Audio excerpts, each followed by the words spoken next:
Looks like we're live. Hello everyone and welcome to yet another recreational programming session. How about it? Let's make a little bit of an announcement and officially start the stream as usual. Hello everyone. Welcome. So red circle live on Twitch. And what are we doing today on Twitch at a television website? Today we're doing music visualizer. That's right. So I'm gonna give the link to where we're doing all of that. It's twitch.tv/studying, and I'm gonna ping everyone who's interested in being pinged. There we go. The stream has officially started. So what I want you to do today, I want you to implement something that I've been wanting to implement for quite some time, but I didn't really have time, neither motivation to do that. Right, hello everyone, welcome. So essentially what I want you to implement today is a music visualizer, right? So, and an example of sort of like equalizer music visualizer you can actually find in today comment, right? So if you issue today comment, there is a very old Monster Cat song, right? So this is basically what popped up in my head. The first, right? So it's a very old song, like holy shit, it's 9 years old. Right, so something like this, right? So Monster Cat used to have like these kind of visualizations, and essentially what they do in here, I think, is that they basically take the wave of the song and they split it into the frequencies, and they just visualize the frequencies, because that's like the most obvious thing you could do in here.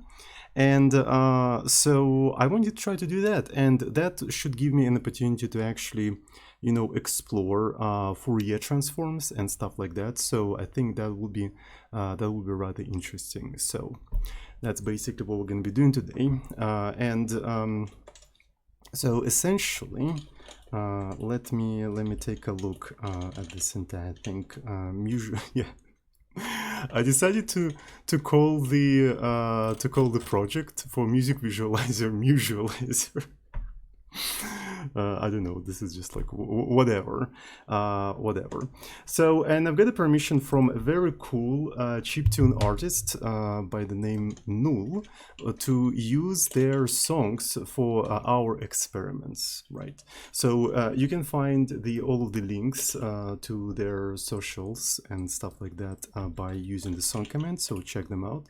So they're very cool chiptune artists. For those who doesn't know, chiptune is this kind of music that plays when you crack software with Cajuns, right? So if you were never familiar with the chiptune, that's basically the easiest way to explain what it is, right? So we can actually maybe listen to one of the songs while we're gonna be doing all of that. So I wonder if I can just do VLC. So. Yeah, there we go. So I need to make sure that it's not going to be super loud. So this is one of their latest songs, I suppose. So this is basically how it sounds. So let me adjust the sound for myself.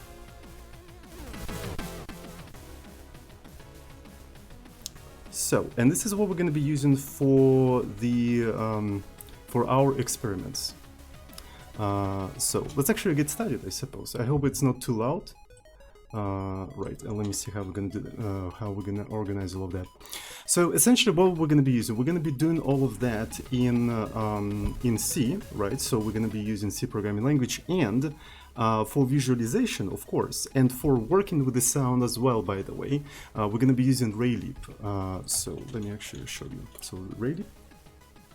RayLeap is the library for making games, and one of the things you want to be able to do with games is play sounds, right? So you want to be able to play like different effects, different cues, and also background sound. And because of that, RayLeap also capable of working with sound. And this is what we're going to be exploiting today as well. Right, so let me actually put that in the description. So this is RayLeap. RayLeap thing. Why couldn't I actually... yeah, there we go.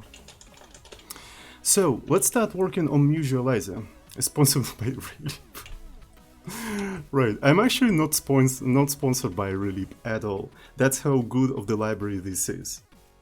Right, so I'm very notorious for not using third-party dependencies, and I'm really skeptical of other people's libraries, like very much.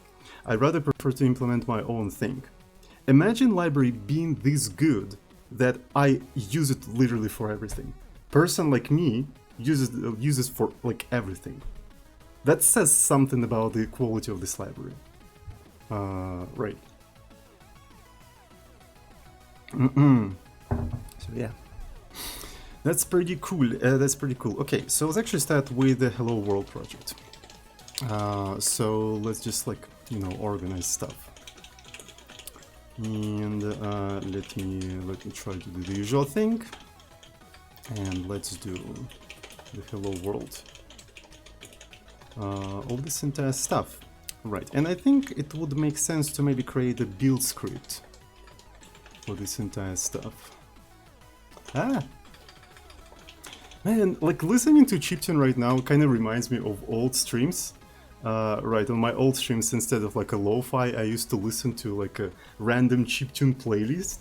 Then at some point I stopped doing that, right, because I thought that maybe lo-fi is a little bit more calm and stuff like that. But just kind of brings back those times. I don't know how many people from those times we have in here, but I mean, you know what I'm talking about, right? So the old Zosin streams. So Mutualizer, right? So this is it's probably not the best name, right? Because like, how do you even spell this kind of thing? Mutualizer, and we're gonna supply this entire thing in here, and I guess that's it. So maybe we're gonna have some C flags. Right, for the C flags, I'd like to put maybe W all, W extra. And do we need anything else? Maybe not. Like I don't think so. At least right now. And let's make this executable. And if I build this entire stuff, it should be building now. So it's taking some time for some reason, because maybe it's just like warming up some caches, you know? Warming up some caches. And let me try to start the Mutualizer. As you can see, it says hello world. Right. Okay, so let's go ahead and turn this into ArrayLib application. So it's going to be ArrayLib.h, and I suppose for now we're not going to try to create a window, we're going to try to load up the sound. As far as I know, the first thing you have to do with ArrayLib to actually play the sound is init audio. Yeah, init audio device, right? So it's a separate sort of like subsystem in ArrayLib that you have to initialize. It's a separate subsystem, so we're gonna do it like that. And after that, let's take a look at what we can have. So as far as now, you have sounds, you have a notion of the sound, so you should be also have something like load sound. There we go, so you can literally load the sound from a file. Okay, so this is gonna be something like sound. So what we're gonna be loading in here? So let's actually load up a different song in here. So load the sound, and yeah, let's actually go ahead and just like try to build this entire stuff and run it. Okay, so we have to set up the C flags and stuff like that. So this is going to be package config C flags ArrayLib. There we go. And that also requires the libraries and stuff like that, right? So let me see. So this is going to be libs, and yeah, of course we don't really have a a development environment set up for this entire stuff. I run VLC from Emacs, and I closed Emacs, and that also killed VLC. So that created a very awkward silence. Really sorry about that. Just a second, I'm gonna bring it back. Don't worry about it. I wonder if how can I reorganize all this? Maybe with PCM PCMNFM, which is the file manager. So program Mutualizer. Can I just like select all of these things and just make them? That's kind of difficult to do. Right. Where's the? Yeah. So here's this stuff. Yeah, so let's listen to something else. Yeah, finally. Imagine using GUI applications in 2023. In 2023, the year of Linux on desktop. Right, so let's do tmux. And I'm gonna go to Mutualizer. And let me set up the development environment for Raylib in here. So, and there we go. You never used GUI before. I mean, I used browser. Isn't browser basically a GUI? Isn't it? I think it is. Alright, so let's go ahead and do that. So if I try to build this entire stuff, okay, so yeah, it seems to be working, but it cannot find all of these things, which is kind of weird. This is because I made a mistake, so this is supposed to be libs. And yeah, so now it complains about some other things, and those things are basically, I think, GLFW, right? So LGLFW. So that's the first thing. Also, we need math. We definitely need math and LDL apparently. So that's another library that we need. And pthreads. Pthread. Okay, so we managed to actually do everything. So, excuse me. So we can try to run it, but I would like to print some information about the file that we just loaded. But I think it's not particularly necessary because Raylib is going to print this stuff for us anyway. So let's actually do visualizer. Okay. Oh, data form. I thought Raylib supported flag, didn't it? I'm pretty sure it supported flag. So wait a second. That's kind of weird. So Raylib, if I take a look at the source code of Raylib, so what do we have in here? So there was our audio load sound. So here's the function that loads the sound. We load the wave from a file. So let me see, load wave. And the first thing we do, we load the data from the file, and then we parse it with load wave from memory. And yeah, so here we go. So basically it checks different extensions of files. So wave, OGG, MP3 quad. It supports. Is that the thing, like a quite okay audio? It's like quite okay picture. What is this? Audio. It's sort of like a meme, not really, a queen of audio. Oh no, it's. I was thinking about a different thing. Remember how like one post got viral everywhere about sort of like a custom picture format that is super simple, but yet it's as efficient as a PNG or something like that. So, and yeah, I think it was something like that before audio, but maybe it's something else, I don't know. Second search, so did I miss it? Just a second. Okay. Anyways, so flag, there we go. So there is a flag, but it only works if this thing is defined. Is this thing even defined? Can we just like grab? Oh.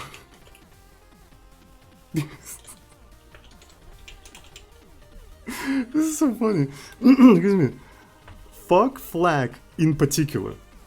Like everything is in a fuck flag. Fuck that format. Why?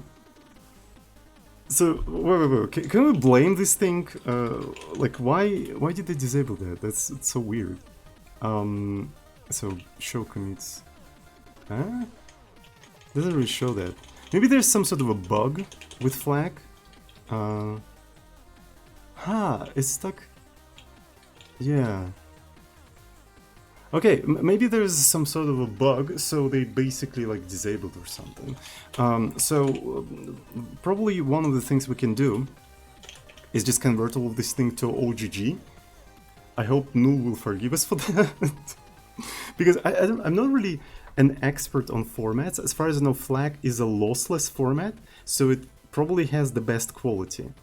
If I convert flag to OGG, does it make it worse in terms of like a sound quality?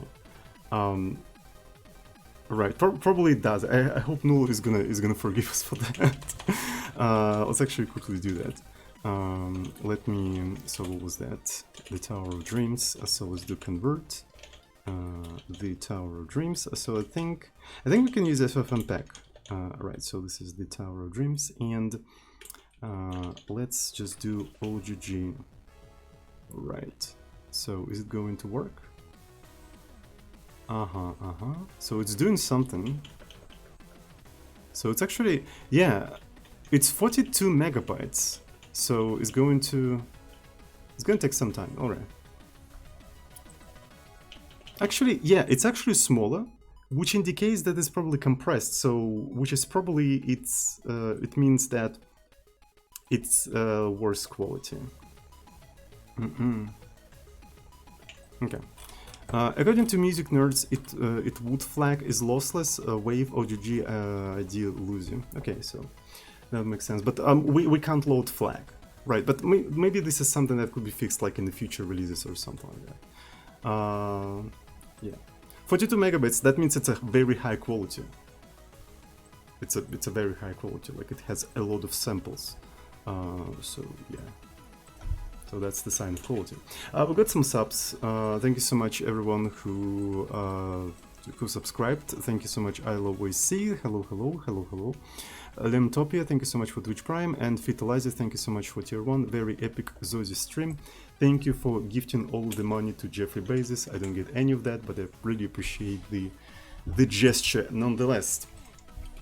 Alright. So let's try to run this entire thing. So I need to update flag to OGG. Right, so this is a flag to OGG, and let's build one more time and visualizer. Okay, so it's taking some time. Oh, file loaded successfully.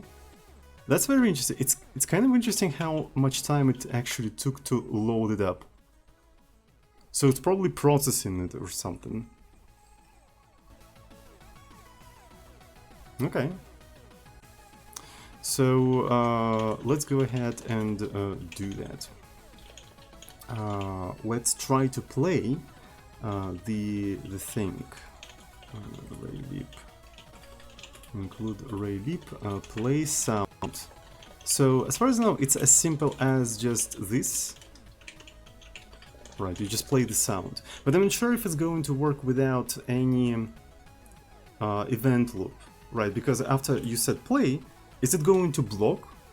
But if it blocks, how does it work out in case of a game, right? Because in a game you have event loop and stuff like that, so you can't block.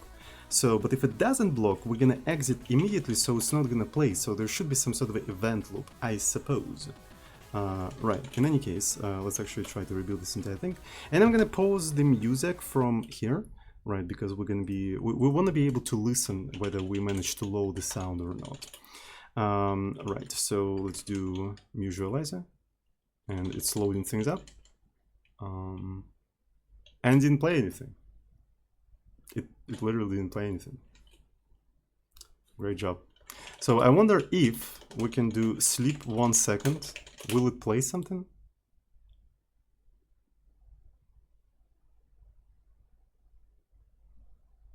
I don't think it played anything. The sound of silence. Yeah, I'm sorry. So we can try to maybe organize some sort of event loop. Wait a second. I didn't rebuild it with sleep. Okay, so I should actually rebuild and run simultaneously.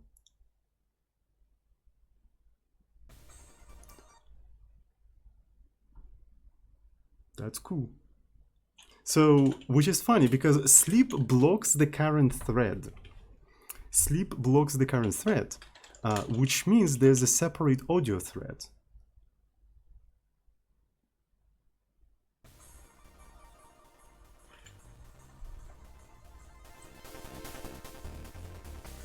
So there is a separate audio thread. But yeah, so and essentially you need to sleep for the duration of the entire song. And how can we know the duration of the entire song? That's a very interesting question. Can we get some stuff? Probably. So there is a music. So maybe we have to actually handle this kind of stuff with music. Wave sound. What's the difference between wave and music management? That's pretty interesting.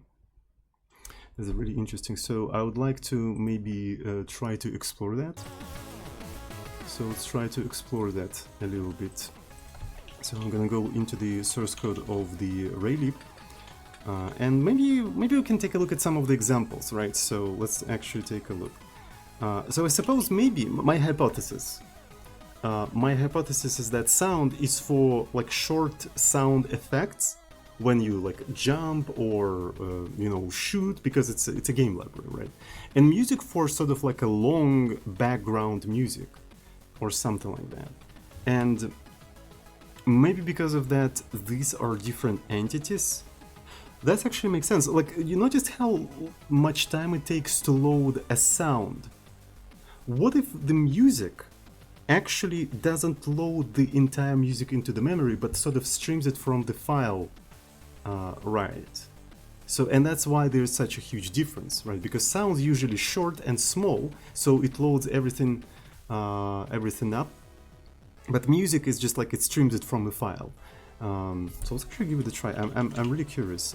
What if I just replace sound with music, right? So in Raylib, and the music even loaded with music stream. Okay, so that's one is interesting. Music stream. So this one is a music. This one is a music. Let's not try to load anything, or I mean to play anything. Just like see, it's actually instantaneous. Look how fast it is. So this has to be something like this. Yeah, and if I replace it with sound, maybe I'm gonna just like comment it out like so. So this is gonna be sound, music, sound. Look how much time it takes to load up. So that's probably the difference, right? And for long-lasting things, you wanna probably use music. Okay, that's cool. So I'll know that. I'll know that. And how do I play this thing? Play music stream. Alright, so it's probably something like this. But we probably have to also do sleep. Alright, so let's actually pause and let's just run it. And it didn't do Scheiße. Didn't play shit.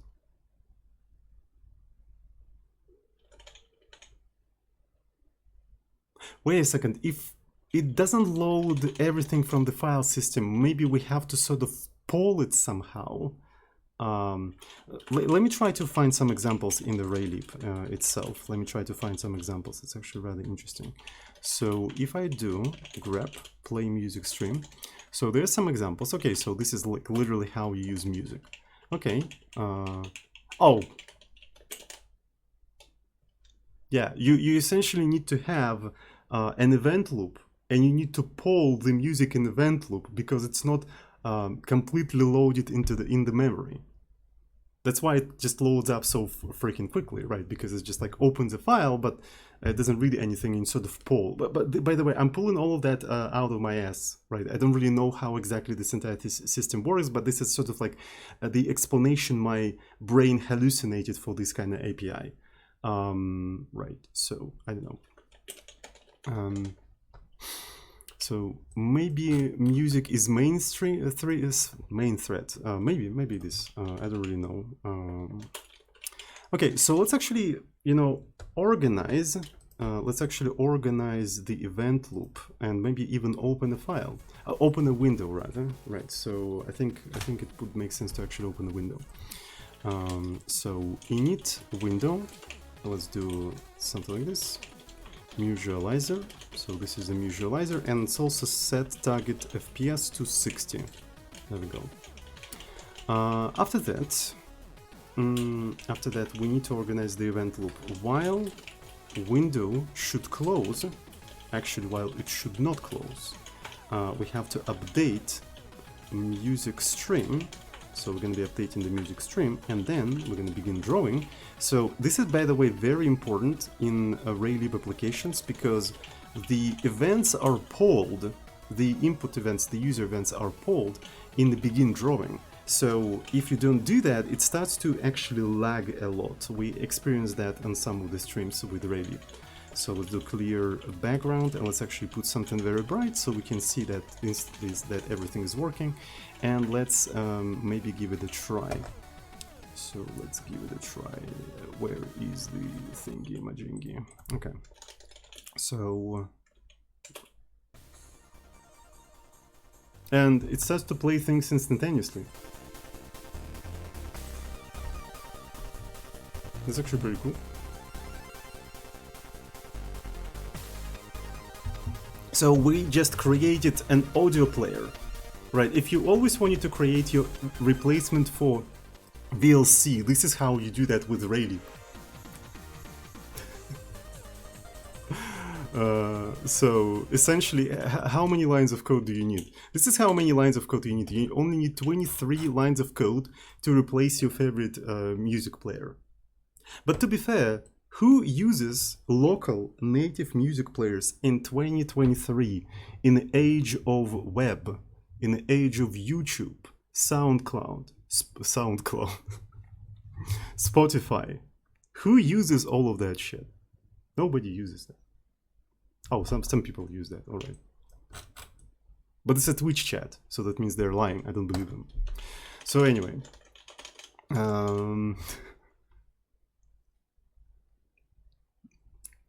But maybe a lot of people actually use that stuff in here because, yeah, this is like a Linux low-level C stream. Of course, everyone basically rips off the YouTube and listen locally without all of this tracking and stuff like that. Well, yeah, of course. So, yeah. Because that's kind of the people we have in here, so that makes sense. All right. So, but the question is, we have a window on which we can draw Scheissel, and we can play the sound. Can we have an access to like the currently played wave, right? The currently played wave. Is that something that we can do? That would have been kind of interesting, because I know like in SDL there is a very cool thing. Where you can set up a callback for what's currently played. You can set up a callback, and essentially in that callback you're getting the buffer, and you can do some stuff with it. You can maybe apply some effects on that buffer, or you can render that buffer somewhere. So, and if we manage to get like chunks of the wave of the sound, we'll be able to do that, this kind of visualizations. Okay. In high school, they banned us from YouTube in the computer lab, so I wrote my own audio player out of spite and listened to music on my flash drive. My teacher defended me to the principal because I made it and it was a coding class KW. That's a good. You got a good teacher. My God, that's a very good teacher. Like they understand. They actually understand that this is impressive, because some of the teachers may not even like comprehend that what you did is actually impressive. And you deserve credit for that. So, and that's the most soul-crushing thing, in my opinion, because I've had a lot of teachers like that. So you are extremely lucky. So it's actually pretty cool. Base teacher, yeah. Because I really like had a lot of teachers, especially in uni, where I would code something fucking impressive, like in Haskell. And they would be completely oblivious to that, because they couldn't even comprehend what I just did, and they would be something like, hey, don't waste my time with this bullshit, like go away. It's just like you spend so much time and like pour so much soul into this thing, and they can't even understand what the fuck you just did. They just can't. Right? Maybe they can, but they don't care or something. It's just like, anyway. Truly sad game. Truly sad game.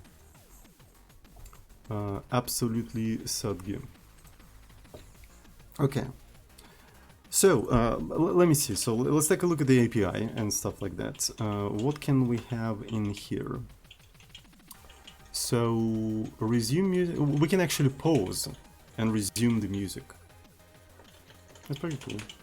Can we do some stuff like if is key pressed, key, let's say space.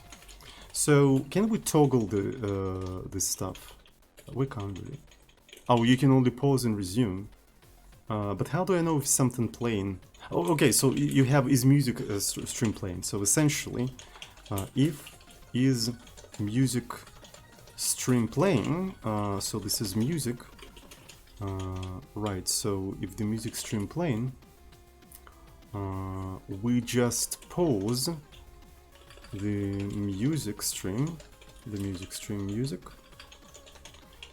and otherwise resume music stream. Okay, so that should actually kind of work. Let's pause this stuff. All right.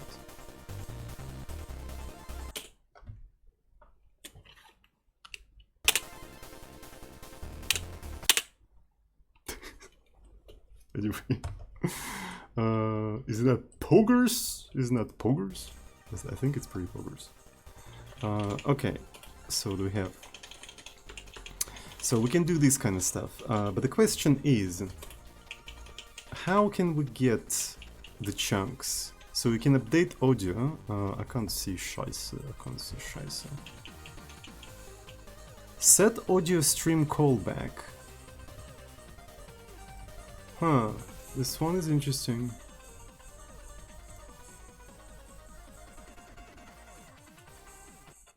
Okay, so it's a little bit too loud for me. I wonder if I can control the volume. Is there something like volume? There's literally volume.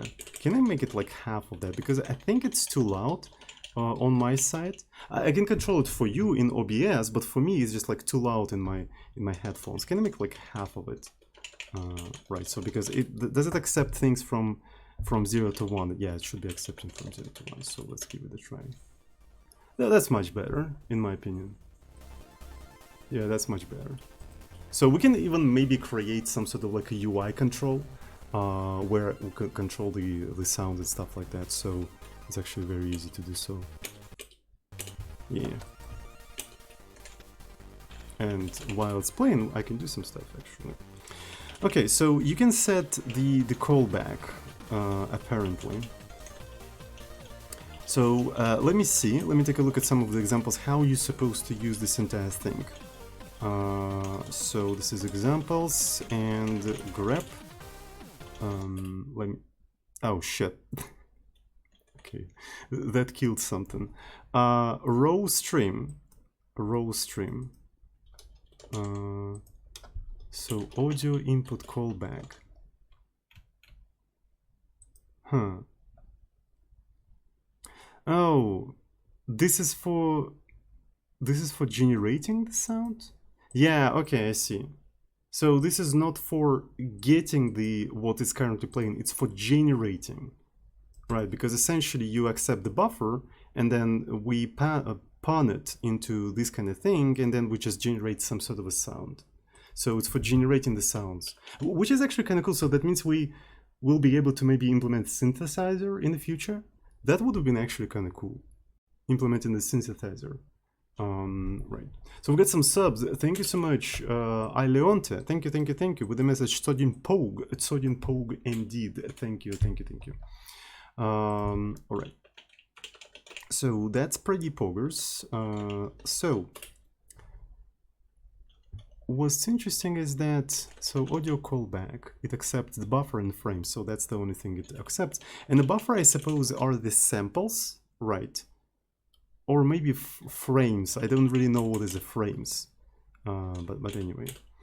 So there's also, so the thing is, audio callback is used for something that is called stream processor. Attach audio stream processor to the stream. And what is an audio stream processor? So it accepts the same callback. Maybe that's what we can use for rendering this thing. Maybe that's what we can use. You know what I mean? That could be the winner. That could be the winner. All right. So let me see. So this is going to be software array leap examples, and let me actually find. All right. So okay, so you can apply some effects like delay, LPF. I don't really know what is the LPF, but okay. So you literally attach a callback to the stream, to the music stream. And what is this thing? Okay, so it's probably defined somewhere here. So audio effects. So you take the buffer and you essentially modify the buffer. I see. Okay, so that's very interesting. So you literally modify the buffer. But in our case, I don't think we need to modify the buffer. Oh, low pass filter. Yeah. Thank you so much. Like, I see. Only bass goes through. I see. I just didn't know how this thing is translated because I'm not really an audio person. Right. So I didn't instantly recognize what it is. All right. So you can basically attach some sort of a callback, and I suppose you will be receiving the frames or like the chunks that are supposed to be played or something. You can modify them, but you don't have to. We can try to render them and see how it goes. To be fair, is there any way in RayLeap to get like how much we already played? So okay, I see. So get music time played, and it returns in seconds, which is rather interesting because we can essentially just preload the entire wave. Right, we can preload the entire wave and pre-process it, and then basically as the music is playing, we can get the time, and by the time we know in our pre-processed data where this stuff is located. So yeah, we can do this kind of stuff. It's kind of interesting, but maybe it would be easier to do that through the stream processor and whatnot. So let me give it a try. So I want to try the preprocessor. So attach. So this has to be a stream, and I think stream is part of the music. Yeah, it's part of the music. So you attach a processor to the music stream like so. So then you have an audio callback, and the audio callback is something like this. Right, so let's actually call it a callback. I suppose it doesn't really return anything but accepts the data. We're not going to be just like using any data in here. We're going to be doing frames. Though it probably would make sense to just print the frames. I suppose frames are the samples. They're essentially the samples. Right, so let's do callback frames equal to u, and we just do frames, and so let's just simply attach callback. So we're attaching the callback, and that should be it. Let me try to simply build the entire thing. Okay, so it seems to be building. All right, so I want to try it now to run this entire thing. Okay. Yo, that's a very low amount of frames, chat. That's an extremely low amount of frames. So to render the like equalizer and stuff like that, I was thinking that maybe we're going to be using FFT. But since this is such a low amount of frames, maybe we can just use DFT then, right? Without, you know, a fast part. Because DFT is just like less performant algorithm than FFT. It's more like a general algorithm, right? So in a naive DFT algorithm is usually n squared, right? But FFT is n log n, right? And implementing FFT, I don't know. I can't really implement FFT by heart because I don't fully understand it. So it uses the property of basically of periodic complex numbers or something like that. It uses mathematical properties that I do not fully understand. But DFT, I think I can implement it by heart. Like I do understand it, especially after watching the Veritasium video. Like, have you guys watched the Veritasium video on FFT? It's actually a very cool video. I really recommend you to watch it to understand what FFTs are like all about, or like generally Fourier transforms. Yeah, so remember a remarkable story behind the most important algorithm of all time. So I really recommend to watch this video if you're interested in Fourier transforms. All right.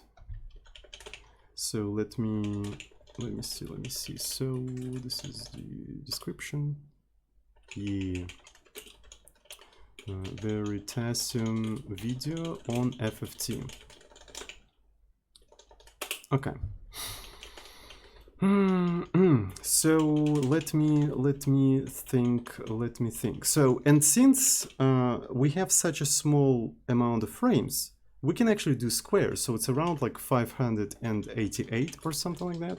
So, and if you take a square of that, 588, it's still too much for like each frame, each single frame. It's kind of too much. So it would be better to use FFT anyway.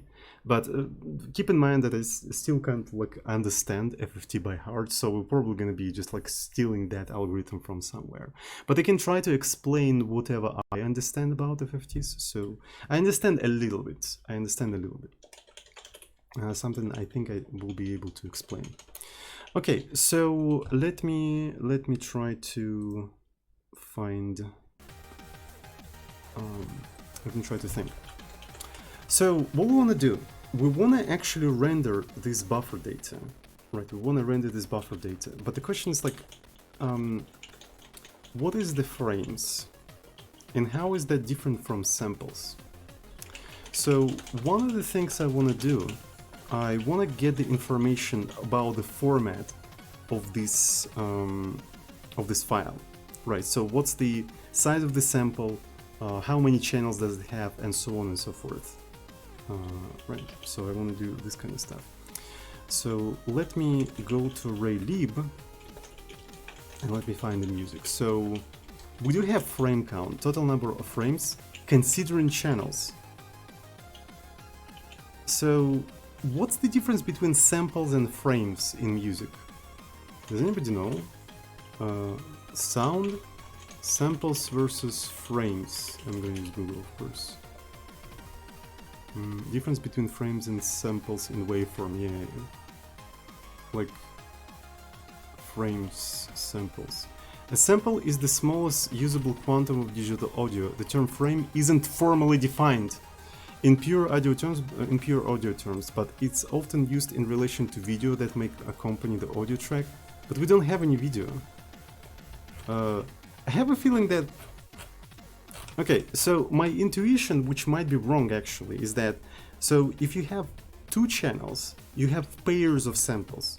And maybe frame is basically a pair of samples, right, includes channels. And this is basically what they say in here, in the comments.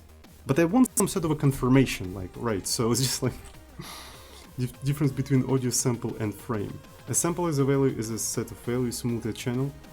Is a value or a set of values or single frame vector. This is bad. I'm gonna just assume that a frame is just like a pairs of samples if you have two channels, right? So it's just like a group of samples. But that's what it is. I don't know. It's just like kind of weird. So we can have amount of frames. So let's actually print this information. Let's do something like music frame count, and frame is actually unsigned thinking music frame count, and maybe the rest of the stuff we can find in audio stream. Okay, so we have a sample rate, samples per second. But then, does it include the channels or... Oh my god, this is so confusing. Shit. Right, so that means I have to divide it by 2, and that's gonna be frames per second. Is that what it's gonna be? What the fuck? Why does it have to be... Like, why there's no consistent terminology? That's so bad. Like, okay, I need to calm down. I'm getting angry. It's programmers again. Okay, whatever. So, it's just like, come on, can you just agree on the terminology or something? It's just like it's not helpful. Alright, so the music stream, and maybe I can do something like this. Printf, and it's gonna be you, and let's just put it in here. And I just want to see the stuff. So let's remove the logging for the callback. Alright, so it didn't recompile anything. So music, musicalizer. Alright, so we've got 48,000 samples per second, which is like the classic. Sample size 16 and amount of channels of 2. Alright, so I'm not sure if the original amount of channel was 2, but maybe this is due to conversion. Maybe the conversion did the this thing.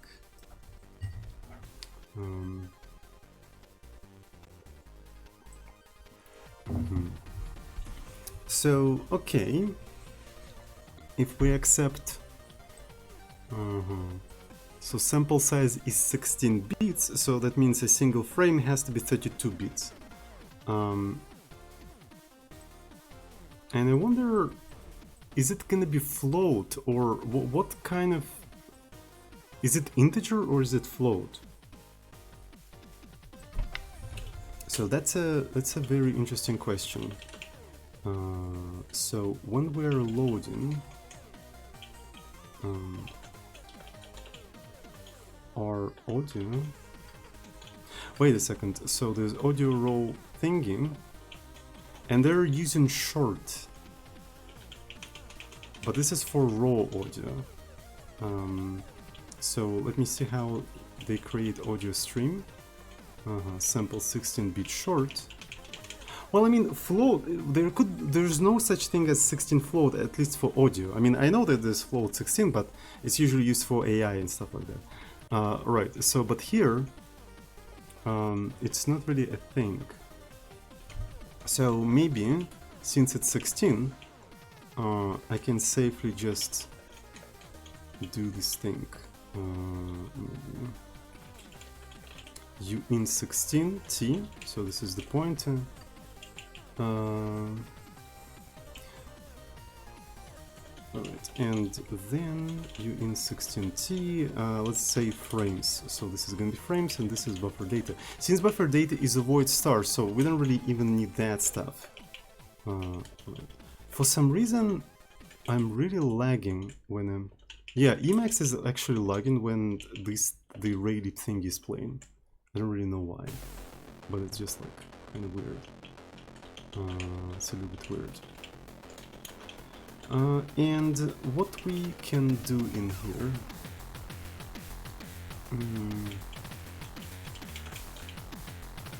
so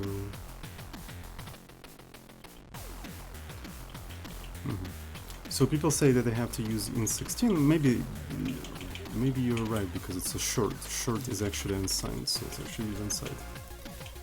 Alright, so, but how are we going to be rendering this entire stuff? Because if you want to render the thing, you can only do that between begin drawing and end drawing.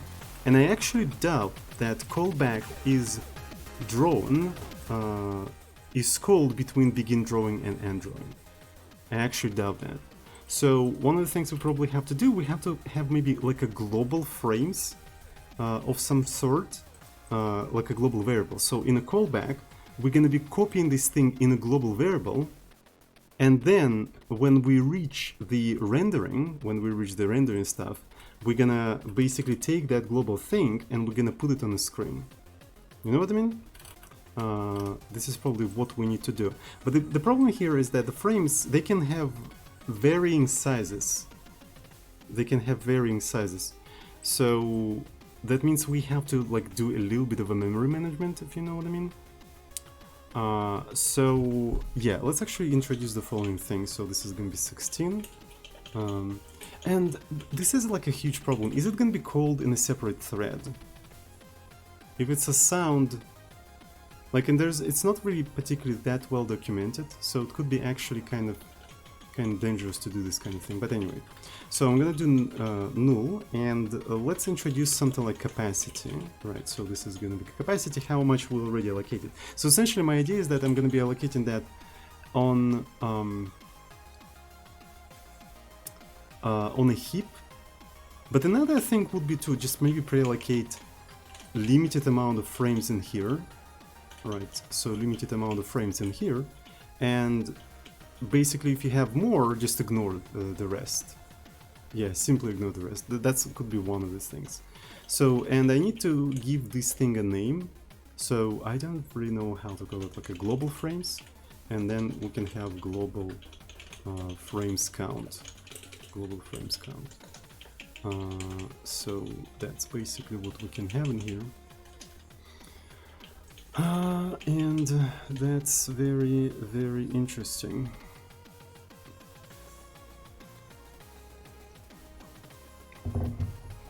Okay, so yeah, we just need to copy this entire thing, mem copy.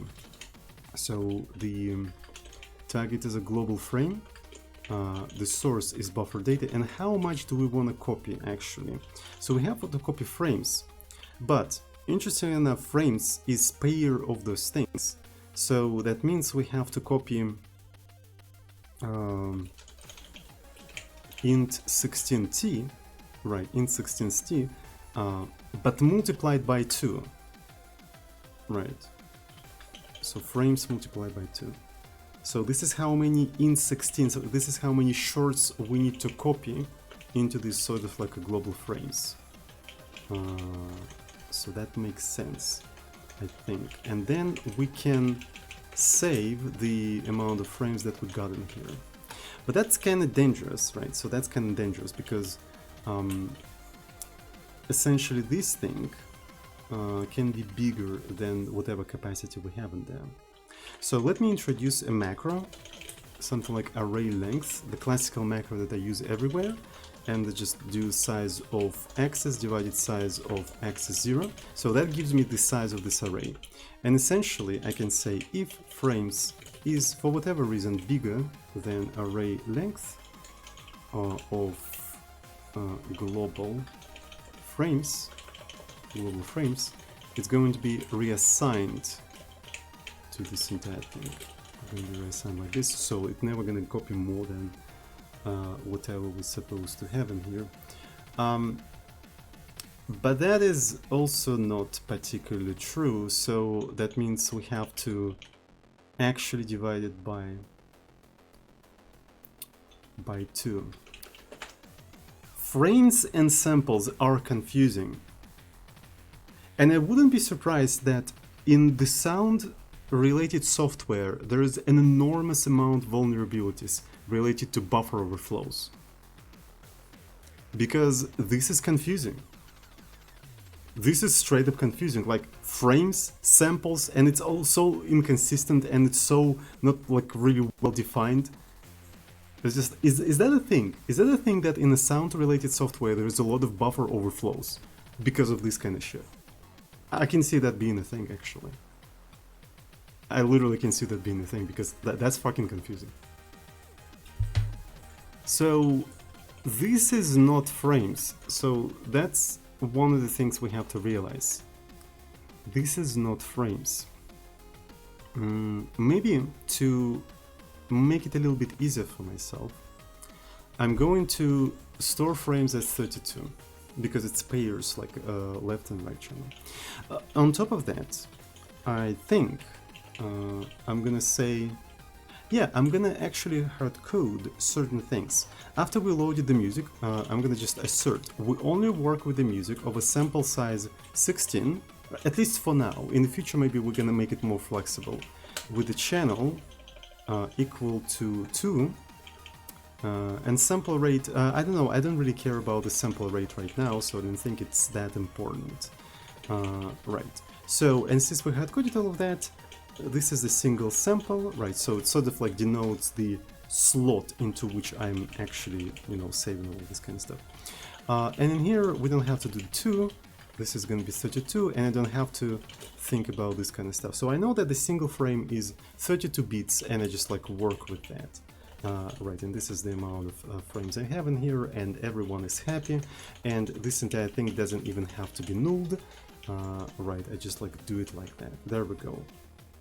So after that, let's actually make it black, or maybe I'm gonna use a little bit of a collateral and use my usual background in here. Not black background, but sort of like a grayish background, like so. And the thing I need to implement in here, I just need to render the frames. I just need to render the frames. Okay, so how we're going to be rendering the frames? So essentially I can iterate through each individual frame. Right, so it's just basically less global frames count. I'm iterating through the frames. I'm just iterating through the frames. And we can maybe render a rectangle of that frame. So essentially we're gonna render it on the screen, right? We're gonna render it on the screen. So that means we need to split the screen into... So I probably need to just draw with my paint what I mean. Right, I just need to draw with my paint what I mean. What exactly do I want to render in here? So you have the window, right? You have the window. And we've got a bunch of frames from the previous callback. We've got a bunch of frames. So essentially we divide the width of the window by that amount of samples, and we're gonna strike a line through the middle. And essentially for each sample, if it's a positive sample, we're gonna draw a rectangle above the middle line, and if it's negative, we're gonna draw the rectangle below, and that sort of will create the wave. Right, so right now we are not trying to do FFT or anything like that, we're just trying to render the wave that we got from the file. Right. So because we need to just have something on the screen, like right first. So we're trying to get all of the elements down, and then we'll see how we can make it a little bit more interesting. So we need to get the width of the screen. So if I remember correctly, it's get render width, and let's divide this entire stuff by the global frames. But both of these things are integers. So we probably need to convert them to floats. So we have sub-pixel precision. So we're going to do float, and that should be enough. So that will automatically convert this thing into float as well. And let's call this something, I don't know, like a cell width. Right, so there we go. So this is a cell width, and we know precise width in here. So here we have double channel, right? So we have a double channel. So what I think I'm going to be doing, I'm going to be essentially taking ith frame, and I'm going to take a pointer to the ith frame, and I'm going to point it to the pointer to int 16t, right? And I'm going to just dereference it. So essentially it's going to pick one of the channels, right? Is the null play? Yeah, it's null actually. So check out his socials and stuff like that. So I've got permission to actually listen to his songs. So I'm not violating any copyrights, I hope. Right. So anyway, int 16. So let's get the sample. Right. So this is the sample, and that's a very interesting question. Logic didn't come. I mean, he can just claim the YouTube video and Twitch word if he wants to.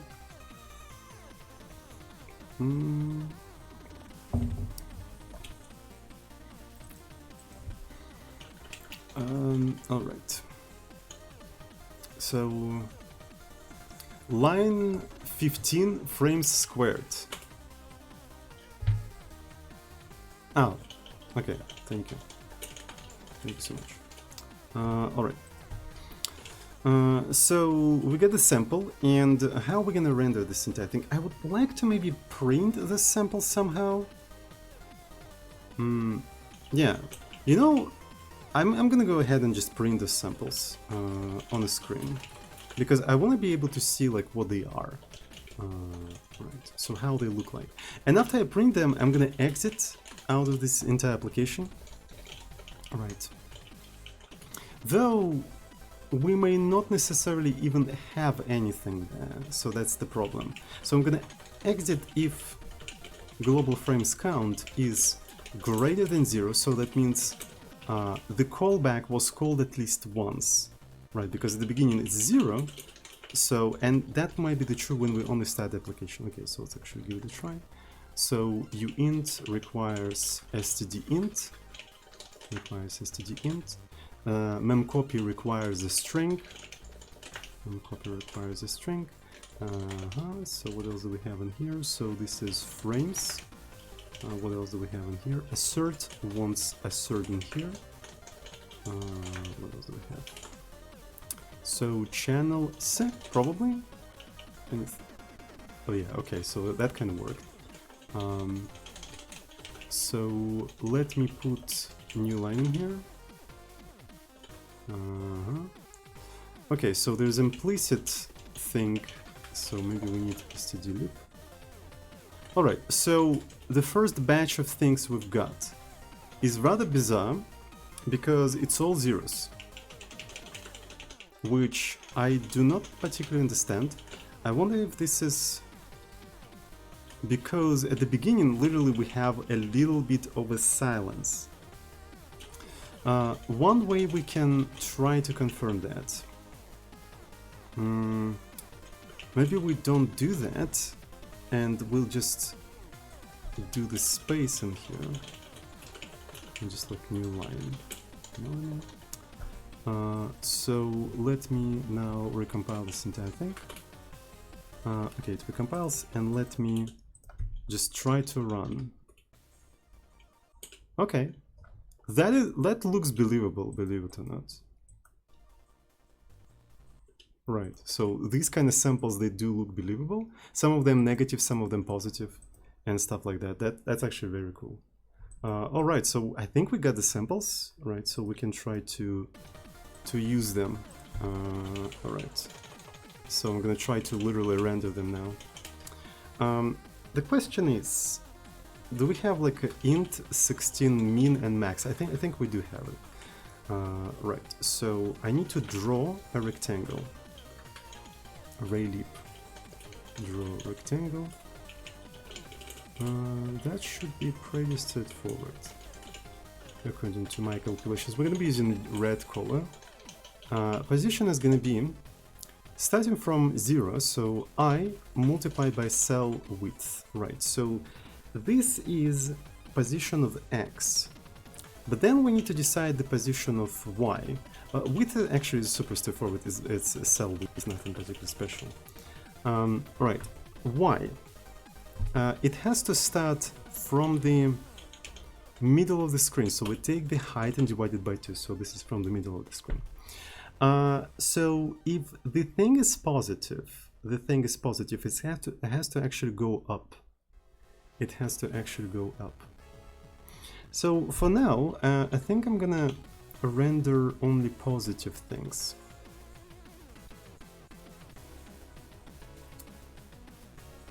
No, this is so bizarre. Is there any like easy way for me to do that? Right, so drawing a rectangle is a little bit painful because it accepts position and size. What if can I use negative size? Or does it have to be positive size? So that's kind of a mystery for me. Right, so whatever. Maybe for now. Yeah, because it's like mathematically not particularly convenient. But we can try to do that. So minus, what's going to be the height? It has to be height, half of the height again, but multiplied by the proportion of the actual value of the sample and the minimum. So we need to perform like several mappings, right? We need to perform several mappings. So the value of the sample, right? Essentially, you have the value of the single sample. And you guys know what is a sample? So essentially, digitally, the sound is stored as a sequence of numbers. And those numbers actually represent the sound wave, right? They actually represent the sound wave. So you literally have value that if you plot them, they look like this. Like they literally look like a sound wave, right? And each of these values is called samples. And this is what I'm trying to draw. So, and essentially, according to our format, their maximum value is going to be int 16 max, right? So this is the maximum value. And their minimum is going to be int 16 min. So what I want to do, I want to normalize these values, right? So I want to normalize these values. So this is sample essentially. Essentially, what does it mean? I want their values not to be from 0 to maximum, but I want them to be from 0 to 1, or from 0 to -1, depending on whether they're positive or negative. Why that is useful? That is useful because then I'll be able to map it to the screen. So here you have a screen, and here you have the middle of the screen. So since I mapped the sample from 0 to maximum to 0 to 1, I can basically multiply it by half of the height and get position somewhere here. So I can remap it from a range, from its original range to the range of the screen, right? So, and that like makes it super easy to actually render all of that. So we need some sort of a normalization. So how can we normalize that? Well, if it's positive, we can just take the sample, right, sample, cast it to float, right, so f32 or whatever, right, and divide by the maximum value, int 16 max. So that's how we can normalize it, and we can just now multiply that value by some sort of a height that we want to map it to. Right, but I don't know what's going to be actually easy.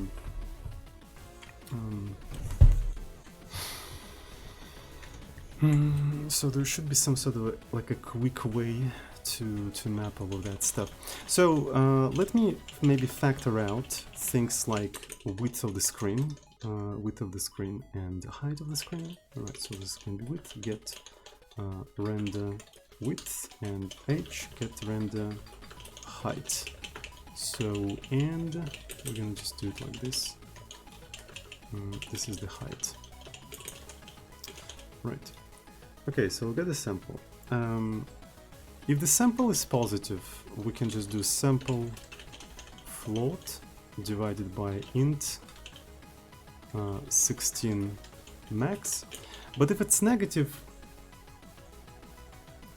we have to divide it by...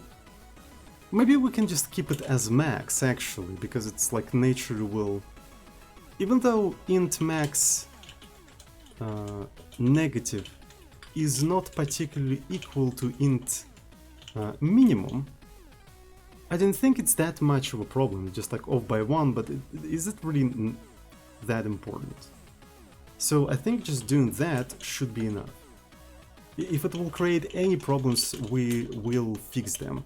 If it doesn't create any problems, we're not going to do anything, so it doesn't really matter. So what's important here is just to have some sort of like interpolator, some sort of interpolator. Okay, so that's pretty cool. So we have width, so this is the position and this is that. So then we specify cell width, and in here this is basically the height that we want to have in here, right? So, and now we need to this works only for the positive samples, right? So this is sample greater than 0. Otherwise, we have to do something else. And since we're already kind of distinguish between positive and negative samples, maybe it makes sense to just do that anyway. right? So that's gonna be fine. So in terms of x is gonna be that. In terms of y, this time, by the way, it is gonna be, yeah, it's gonna be 0.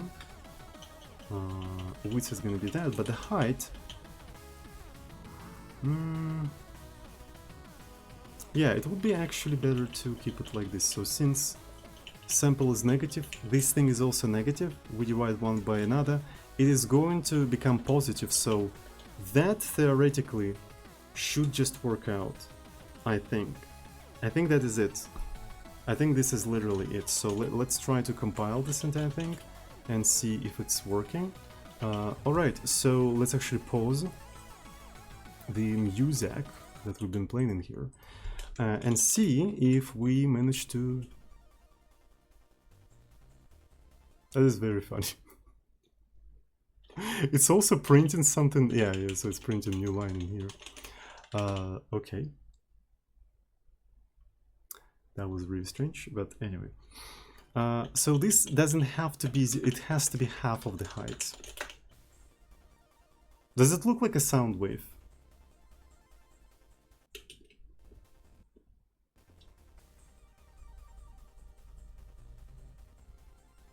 Maybe.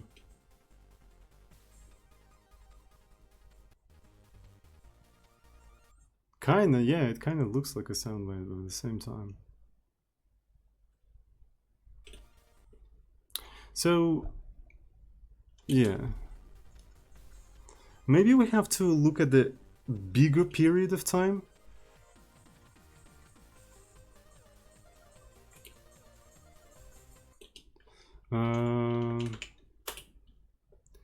So samples are interleaved, but it's 2 channels, right? I'm just taking one sample of another. In stereo, samples are next to each other, and this is why I'm taking one of the channels. So this is why I'm taking one of the channels, and as far as I know, original thing was mono anyway, so the channels are duplicated, basically.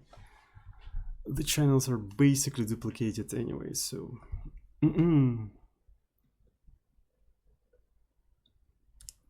So maybe it's just like too much. Maybe it would make sense to, you know, basically append more.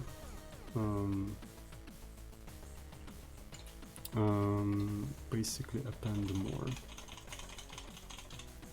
But shouldn't you then increment by 2? I specifically changed frames to 32 bits, so I don't have to increment by 2. I specifically said that. Alright. So what I'm doing is that I'm storing the frames. Right, I'm copying the frames in here. And then I'm iterating the frames. I'm just iterating the frames, but I'm only taking one channel of the frame. I'm taking only one channel of the frame. I know that they are interleaved. My code takes that into account. Right, so my code literally takes that into account. So this could be because it's a very short period like of time, right? So it's too short. It's really difficult to see anything useful there. How can we make it bigger? So we can introduce yeah, maybe half of the, what would be, for example, 100 milliseconds. We know that we have this amount of samples per second, 48,000, right? We can take 100, and this is basically 100 milliseconds, right? So this is 100 milliseconds. So we can just do something like this. And we can basically keep accumulating the frames. We can keep accumulating the frames. Interestingly enough, one of the things we can do is basically shift the frames. That's a very interesting idea. Yeah. So essentially, as soon as the chunk comes in, right, so I can even draw what I want.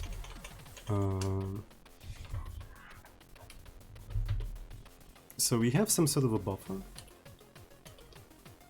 And it's initially empty, and you just keep track of this thing in here. You just keep track of this thing in here. You get a little bit of a data. You just append this data in here, and you increment this pointer in here. And you do that several times until you fill up the whole buffer. And then as you get more data, right, so you basically shift this entire thing to here and append that data at the beginning, right? Some sort of a ring buffer, yes, sort of like a ring buffer. And we can just like, you know, maintain this thing. We got some gifted subs. Thank you so much, Math9N, for 2 gifted subs. Thank you. Really appreciate it. It's very cool. Alrighty. So how we're gonna be doing all of that? So we need to keep track of the capacity and stuff like this. Right. So I feel like there's too many corner cases for this thing. Too many corner cases. How can we handle all of them? So the first corner case is when array len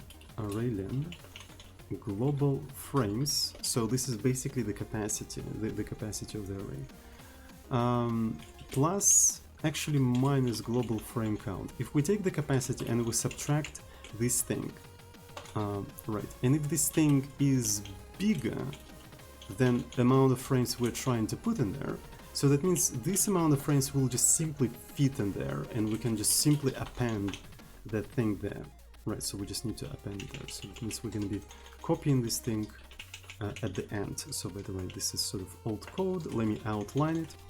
So global frames plus this thing, right? We're copying these frames, and then we just add global frames to here, and we can return out of that. Well, maybe not return. Let's just check the next condition. So the next condition is going to be when it's not, when it's actually equal. So when it's equal, maybe when it's equal, it's also fine, right? I want to kind of put it the other way around because it's easier for my brain to think about that stuff. Right, so this is the remaining amount of space. We can feed that chunk into that remaining amount of space. We copy it in there and we just like append it like that. So the next situation, frames overflow. But what if the frames that we try to push in there actually bigger than the capacity? So I think the rest of the stuff is going to be frames being less or equal than the capacity at all. Right, than the capacity at all. And this one is when you're trying to push even bigger whatever you have than in here. Right, I think that makes sense. Okay, so the first thing you need to do, you need to mem move. You need to like offset a little bit of the stuff.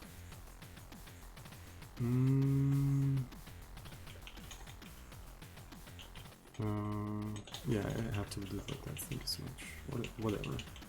It's not gonna change anything much.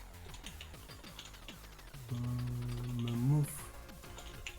So the destination and SRC. Okay. So the destination is going to be global frames, right? So we're copying from here to here. So that means the destination is the beginning of the buffer.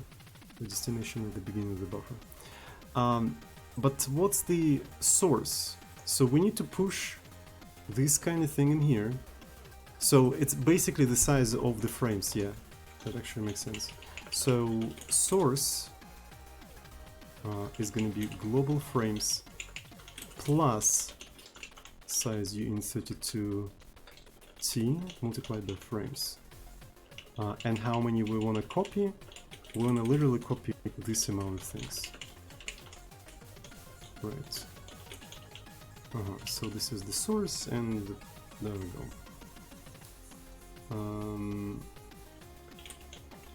So, oh, actually no.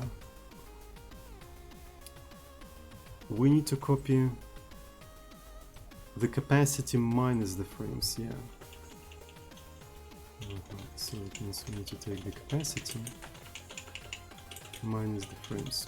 I would like to maybe save capacity somewhere, because copy pasting this thing everywhere is just like too tedious. So I'm gonna just do it like that. It's too much in my opinion. Capacity. So yeah, this is the count, this is capacity. Might as well also say, well, I mean, I'm modifying the count, so it's not particularly great to do like that. Alright, so frames plus that, capacity minus frames. Okay, so this is just a single man move. But now we need to copy this stuff. So mem copy. We gonna be starting at frames, but essentially what we need to do, we need to, since we move this thing in here, we need to find the end. Right, so essentially it became something like this. Right, so we have a little bit of space left. Right, so there's some stuff in here. So that means it begins at here and it ends in here. So I suppose it's more of a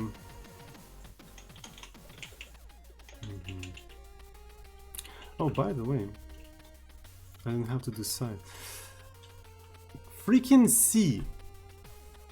You have confusion between bytes and elements in a single function call. I swear to God, like, CIA designed this API to introduce buffer overflows in C programs. It's like, dude, holy fuck.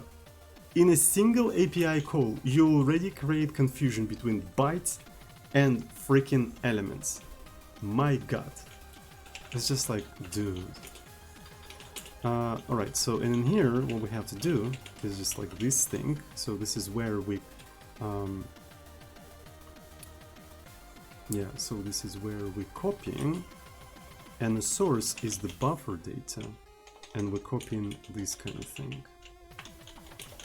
And yeah, that's basically it. So, and the global frames stays the same. The global frame stays the same, essentially. And the last situation is when everything's full, right? Everything's full, and you can't really do stuff. So frames is less than capacity. So the last thing is the chunk is just fundamentally bigger than the capacity. The chunk is just fundamentally bigger than the capacity. In that case, we can simply copy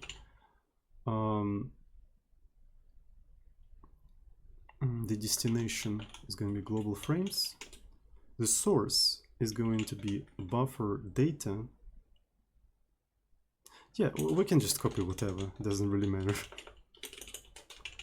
So essentially what I want to copy, right, so if you have this buffer, but you're trying to push a chunk that is way bigger than that, what I was thinking is that I'm gonna just take this part and only push it in here. But I just not feeling like computing the size of this thing. I just don't feel like computing the size of this thing, so I'm simply going to push the beginning of this buffer because it's just fucking easy. Right? It's just like I don't want to do that. It's just like no. Size of uint32. Right, size of uint32, and I'm pushing the entire capacity in there, and then I'm taking the global frames count, and I'm assigning the capacity to this entire thing. I hope I didn't make any freaking mistakes, man. So all of that stuff is not needed. All of that stuff is not needed. So let me double check the code, because it's kind of a finicky code. So we have a capacity. The amount of frames is less than the remaining stuff, the remaining amount of things. How often do we refer to this thing? Okay, so the remaining amount of stuff. So we put this stuff at the end, we just append this thing in there, and we increment. Okay, so that's correct. When, so otherwise, we ran out of capacity, so, but the capacity of the whole thing is fine. The capacity of the whole thing is fine. So I'm moving this small chunk. And the sort of like a minus capacity, and then okay, so I think that should be fine. So I don't see any significant errors in here. And here global frames count is going to stay the same, so it doesn't need to be modified. Alright, so we increased the window. Maybe that will create something new, something interesting, so let's go. And it doesn't work. That's very cool. It doesn't display anything. And I wonder why. I wonder why. Is that because it's too big? That could be the case, actually. In that case, we can just set the width always to 1. Right, so the width is so small we can't see shit in this mist. So that's basically the problem. So I think it still makes sense to use it to navigate X, but for width we need to put 1 in here to be able to just at least see something. Yeah, and it's noise. It's still noise.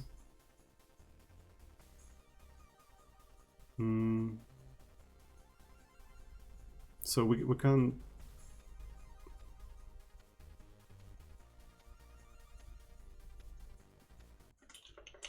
All right, so, and if we keep increasing that window to 2, yeah. So bitrate is actually killed by this thing. All right. Okay, so I think I need to make a small break. Like, this is the answer I need to question. Is this how it literally looks like? Is this how the sound wave looks like? Or did I make any mistake in here? And I won't be able to continue until I answer that question, right? Because maybe that's how literally how it will look like if you just implement it like that. Right, so I don't really know. Anyway, so I think we need to make a small break, and after the break we're gonna continue working on that. I need to refill my water and stuff like that. So we spent some time trying to figure out what the hell is going on, and essentially what we have in here. We have a stream of samples, right? So, and we have 2 channels, right? So essentially we have sequence of 16-bit samples, like so, and the channels are interleaved. So the first sample is the left ear, and the next one is the right, but I don't remember exactly the order, so that might be wrong. Doesn't really matter. So, and essentially what I assumed, right? So what I assumed, we can even try to essentially like run this entire thing and see how it goes. Yeah, there we go. So as you can see, sample size is 16-bit. So, and what I expected is that in the callback, when we receive the frames, we would actually receive the frames in that specific format. So we spend enormous amount of time like trying to figure out what is going on there, but apparently this is not the case. We do not receive these frames in a format that we loaded from the file. They are normalized to floats internally. Samples internally stored as floats. And the only way for us to know that is to actually go, is actually like read the examples. So yeah, I wish it was maybe documented somewhere in ArrayLib itself, in a header, right? So because header is basically the entry point of this entire thing, right? So if we take a look at the callback, so this is audio callback. Yeah, there we go. So this is where we attach the stream processor and stuff like that. So I wish there was like a couple of comments in here, just giving you like the rough idea, like what the callback can receive, but unfortunately there is none in here, so it's kind of very easy to make a mistake. So essentially what I did is I grouped the pair of 16-bit samples into one single sort of 32-bit frame, but it's not the case, right? So what we probably want to do instead, we want to introduce like a pair of floats. I'm going to actually wrap them in a structure. Right, so this is going to be left and this is going to be right, and we're going to put those frames in here like that. So let me quickly replace this entire stuff. So this is going to be the frame, right? So this is going to be the frame, and as we iterate the frames, we're going to just basically treat this, yeah, as a sample, right? So this is going to be, the sample itself is going to be interpolated, and we're going to only pick like one channel because it is a mono anyway. Yeah, it was converted from mono into stereo.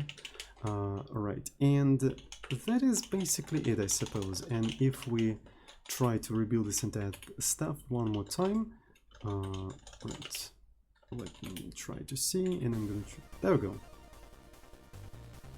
And that looks correct, doesn't it? That in fact looks correct.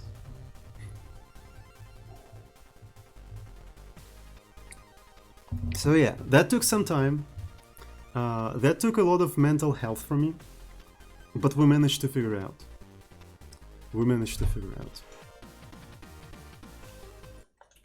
Anyways, so now what we want to do, chat. We probably want to do, take the wave and split it into frequencies. We want to split it into frequencies. But it's kind of like a difficult thing to do. It's kind of a difficult thing to do. Because as soon as you mix them up, like, how do you unmix them? It's a very interesting question. So you usually do a Fourier transform.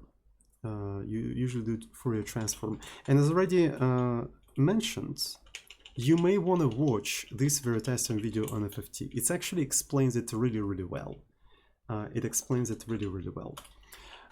So let's actually try to create maybe a separate project for like experimenting with FFT and try to understand how we can even do that. So let's go. So this is going to be something like this. And so let's maybe say that we're going to have n samples, right? Usually people do like 8 samples or something like that. And yeah, let's create maybe an input buffer, right? And let's, you know, iterate through all of the samples, right? Iterate through all of the samples, like so, and try to populate this entire thing with, you know, with the samples of a certain wave, right? So we're gonna iterate through all of these things. And so what kind of frequency we can put in there? We can put like 1 hertz, right? So let's actually put 1 hertz. To do that, I'm gonna do the following thing. I'm gonna create T, and T is gonna be from 0 to 1, right? So we can say that this chunk of samples, this sequence of samples is just like one, you know, one period of a sine wave, right? So this is gonna be one period of sine wave. So it's gonna be from 0 to 1. So, and we're gonna just take I divided by n, and that gives us the value from 0 to 1, actually less than 1, right? So less than 1. So then we're gonna do sine t, and that doesn't give us 1 period, it doesn't give us 1 hertz, right? Because 1 hertz is gonna be from 0 to 2 pi. So what we need to do, 2 pi. So we can use a trick that I learned from Fortran. Essentially, if you want to create a pi with the exact precision, you can do A10 1 multiplied by 4, right? So essentially, 1 is a vector with 45 degrees, right? One vector with 45 degrees, and you just multiply it by 4, and you get a pi. So, and you get like a very precise pi. We can even confirm that if you want to, right? So we can say it's going to be f and it's going to be pi. And I'm going to include stdio, I'm going to include math. and let me do clang O FFT FFTC.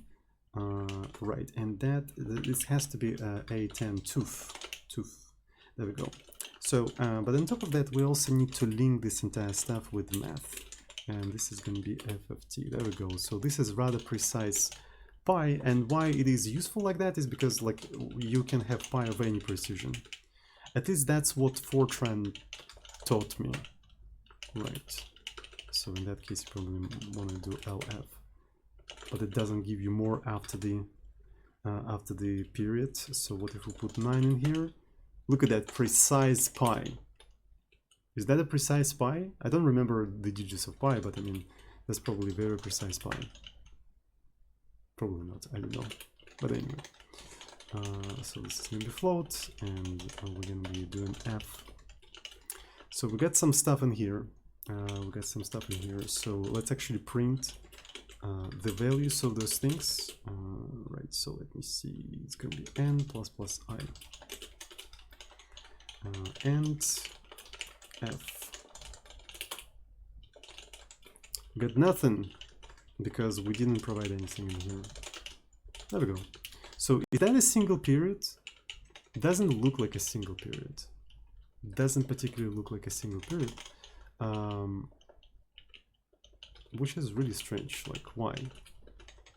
Because it looks like, yeah, it's almost there, right? So if we actually include n, right, so let's put it like this.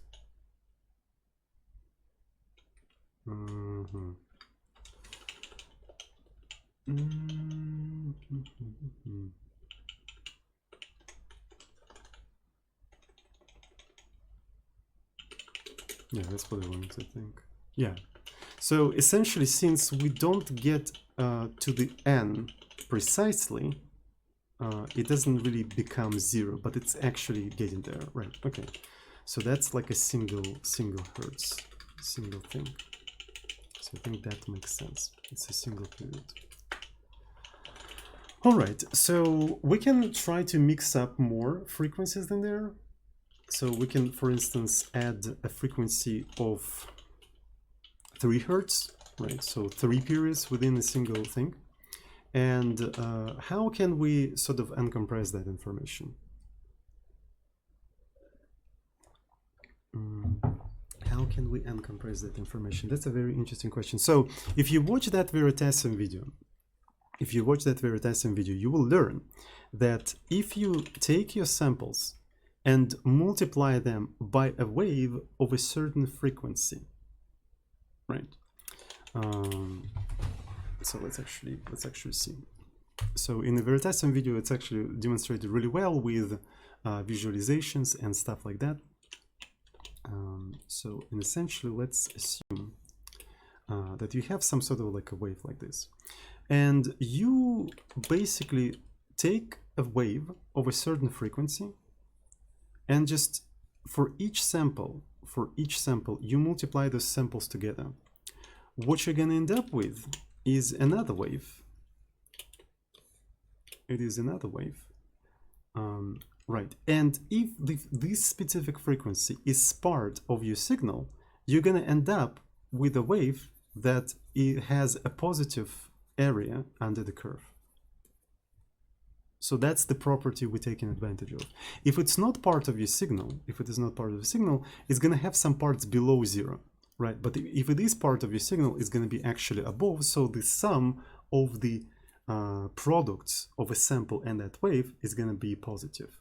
And the sum, basically the area itself, the bigger the area, the bigger the amplitude of that specific frequency in there. Right. So the bigger the frequency. But here's an interesting thing. If the signal is shifted, it's not going to work, right? Because maybe your frequency was not actually sine, it was actually cosine. So because of that, you have to multiply both by sine and cosine simultaneously. You have to keep track of sines and cosine frequencies simultaneously. That's one of the things you'll have to do. But for now, we only have sines, so we can try to do that. So, and how we're going to be storing the frequencies, right? So how we're going to be storing the frequencies? We're going to be storing the frequencies in the array of the same size as we have the input. So, and essentially, first element in the output is going to be 0 hertz. The element 1 is going to be 1 hertz. The element 2 is going to be 2 hertz. The element 3 is going to be 3 hertz, and so on and so forth. So, effectively, you can't measure the frequencies higher than n hertz anyway, because the frequencies that are higher than n hertz are actually subsamples, right? So they're going to be between the samples somewhere here. They're like impossible to measure, and that's why you can't have more than n elements in the output of FFT. Does it make sense? Does it make sense? Because essentially, like imagine you have 3 samples in the data. Like you can, actually this is 4. You can measure the frequency of like 4. So wave basically repeating itself 4 times. But more than 4, you can't see that because the wave basically has a lot of information just between the samples. You see, like you have a very high frequency, but since you have like small amount of samples, you literally can't see that. You don't have the enough resolution. So, and because of that, if you have n samples, you can only measure n frequencies, starting from 0 up to n hertz. Does it make sense? Hopefully that makes sense. Hopefully. I don't know. So, anyway, so what that means? What that means? We need to iterate all of the frequencies that we need to measure. We need to iterate all of the frequencies that we need to measure. So we're going to actually denote these frequencies as f. So, and I'm going to be iterating it like this. So, the next thing, we're going to be in out f, we're going to be accumulating the sums. We're going to be accumulating actually products. Right, so we're going to be iterating through the samples. We're iterating through the samples. And of course, we're going to be taking t, which is the value from 0 to 1, right? From 0 to 1. And we're taking the ith sample and we multiply it by the sign 2 pi multiplied by t multiplied by frequency, right? So that f actually specifies the frequency of the sine wave. This is the frequency of the sine wave. Essentially, it would be better to actually write it like this, because 1 period of a sine wave is 2 pi. If f is 2, it's going to be 4 pi, so that means 2 periods. 3f is 3 periods. 1 period is 1 hertz. So we're iterating from 0 to n hertz, right? So we're just iterating through all of the like hertz in here. And 1 hertz is 1 period. 1 period is 2 pi. So we multiply those things like this, and we adding them to the final frequency. And as already said, if out f is positive, that means that frequency is present. It is present in the input, right? And if it's 0, it's probably not present. And the value of this thing tells you the amplitude, how much of that frequency is present in there. How much of that frequency is present in there. All right, so here, by the way, we are mixing up 1 hertz and 3 hertz frequencies. So this is what we're mixing up: 1 hertz frequency, 3 hertz frequency. And here we are unmixing them. So now let's actually try to print them in unmixed form, right? So I'm iterating through all of the frequencies. Maybe it would be better to actually use f in here to indicate that. So this is f. And what I'm going to be printing, I'm going to be printing the f itself, and for that specific frequency, I'm going to be printing the value, the output. So let me see. So let's actually print two digits after the period, and it's going to be out f. So okay, look at that carefully, my dear. 1, 3.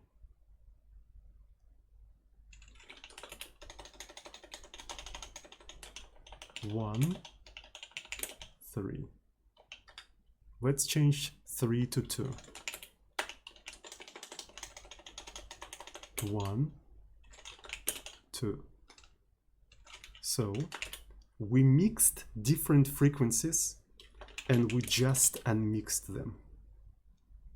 Right. And we know that this frequency is present in the signal because its like value here is positive. This is Fourier transform. Have you heard that scary word before? Have you heard that scary word before? Well, that's basically what it means. There's also this thing in here, right? So negative, so they're sort of like a mirroring each other in this case.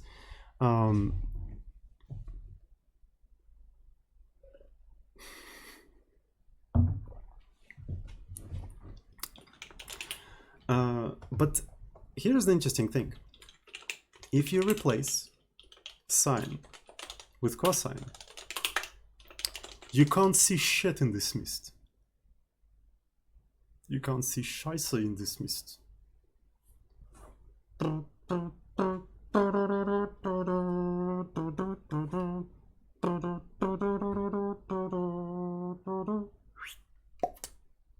So the way you handle that, you actually handle both of them. You keep track of both of them. So you do something like sine and you do something like cosine, right? So that's what you have to do, meine Freunde. So this has to be like this. And so the first one is sine, the second one is cosine, right? And so here we can actually print both of them, right? To f. So this is sine, and this is cosine. There we go. And yeah, I forgot to change this thing to cosine. Super quick. There we go. So we keep track of both of them, right? We keep track of both of them. So, and if at any point, so we can even say, all right, so 1 hertz is going to be cosine, and 2 hertz is going to be sine. And all of that is going to be present, like in both of these things, right? So we're keeping track of these things simultaneously. There is another cool trick to keep track of sines and cosines simultaneously, and I think chat already got that trick. So who knows the trick that you can use to keep track of sines and cosines simultaneously? Okay, can anybody repeat that? So complex numbers, specifically the Euler's formula. Yes, Euler's formula, meine Freunde. Look at that scheiße. So essentially, you have cosine and sine, and if you represent them as the values of a complex number through the Euler's formula, you essentially keep track of all of them simultaneously. Right. So, and I'm going to actually put that in the description. So this is the Euler's formula. Euler's formula. So it's a Euler's formula, which is kind of cool. So essentially, as you can see, look at that. So you have x, and x is essentially the frequency. It's that value that we put in sine and cosine. So this is the x, right? So that means instead of like keeping track of these two pairs, we can actually have a single complex number.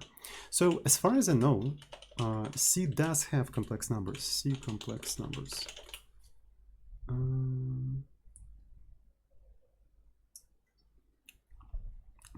Yeah, complex number arithmetics. So let's take a look at that. Complex number arithmetics. Yes. So essentially you can like, it's a parameterized type, right? You can say double complex or float complex or whatever. And we also need to include complex.h. So let me quickly do that. Complex, and we're going to say that we have complex. So first comes the floats. Right? So this is going to be that. Now, so luckily you can just assign real numbers to complex ones, and they're going to be automatically converted to complex ones, right? So that's totally fine. So, and in here, instead of writing like sine, cosine, blah, blah, blah, what we can do, we can use the Euler's formula, which says that e to the power of this thing is going to be the sum of cosine and sine simultaneously, right? So that means we can do CEXP, which is the function for complex numbers, for raising a complex number to natural thingy, right? So CEXP computes the complex base e exponential, right? So it's basically like this. So we put this thing in here, and that thing becomes simultaneously sine and cosine. But on top of that, we also have to multiply it by imaginary number to actually be compliant with the Euler formula, because in the Euler's formula you put I in here, so you have to put additional I in here. And that is it. So we multiply it with the input like so, and the output is going to be like this. So this is one of the tricks that you can do in here. And you probably may want to use complex numbers in here because different libraries maybe have some sort of like a more optimal implementation for complex numbers. Maybe it's going to be faster, but I don't really know. The fact that a lot of languages have built-in support for complex numbers, like in C and in Fortran, especially in Fortran, there is a built-in support for complex numbers, kind of suggests that the compilers probably do something special for them. But this is just like my hypothesis, right? So maybe they don't. Maybe you can implement it from scratch and it's going to be the same performance, but who knows? So anyway, so you can just do that like this. And this is complex numbers. And to print real and imaginary part. So in real part, we're going to have cosine. In the imaginary part, we're going to have sine. So we're going to just take this and we're going to say C real. Right, so this is the C real. And this is a CE mag, right, imaginary part. And let's actually try to run this entire thing. And let's go here. And there we go. So it keeps track of all of them simultaneously. It keeps track of all of them simultaneously. So the problem with this algorithm is that it's square. So we have in our original music thingy, so it's main.c, this amount of samples, that's actually a lot of samples, not gonna lie. That's a lot of samples. So if you square, this is how many iterations, how many complex multiplications you have to do per frame. Per frame. 60 frames per second. Yikes. Yikes. Ooh. Ooh. Yikes. It's not really gonna work well. So this kind of like a Fourier transform is actually like, it kind of sucks. It kind of fucking sucks. So what we can do about it? So if you watch Veritasium video, there is a very interesting trick that is based on a very interesting observation, I would even say. Very interesting observation. Okay, so let's actually take this entire thing and comment it out. Right, let's comment out everything in here. So let's iterate through the frequencies. Let's iterate through the frequencies. Let's actually print the frequencies like so. Right, so it's going to be like this. And let's iterate through available samples.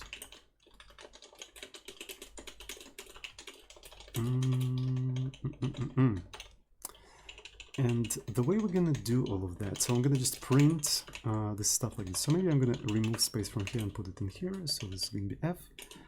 Sinf 2 pi t2. And let's put this thing in here. And then it's going to print f.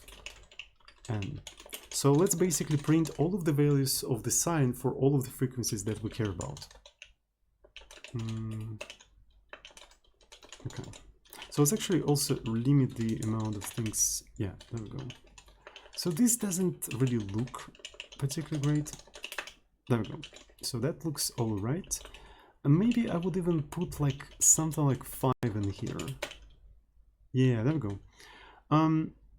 So this yeah, this particular thing kind of sucks. What if we had more frequencies, like 16?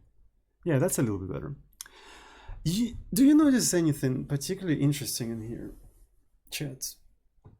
Do you notice anything particularly interesting? Like, for example, we can take this value, right, and try to search for this value.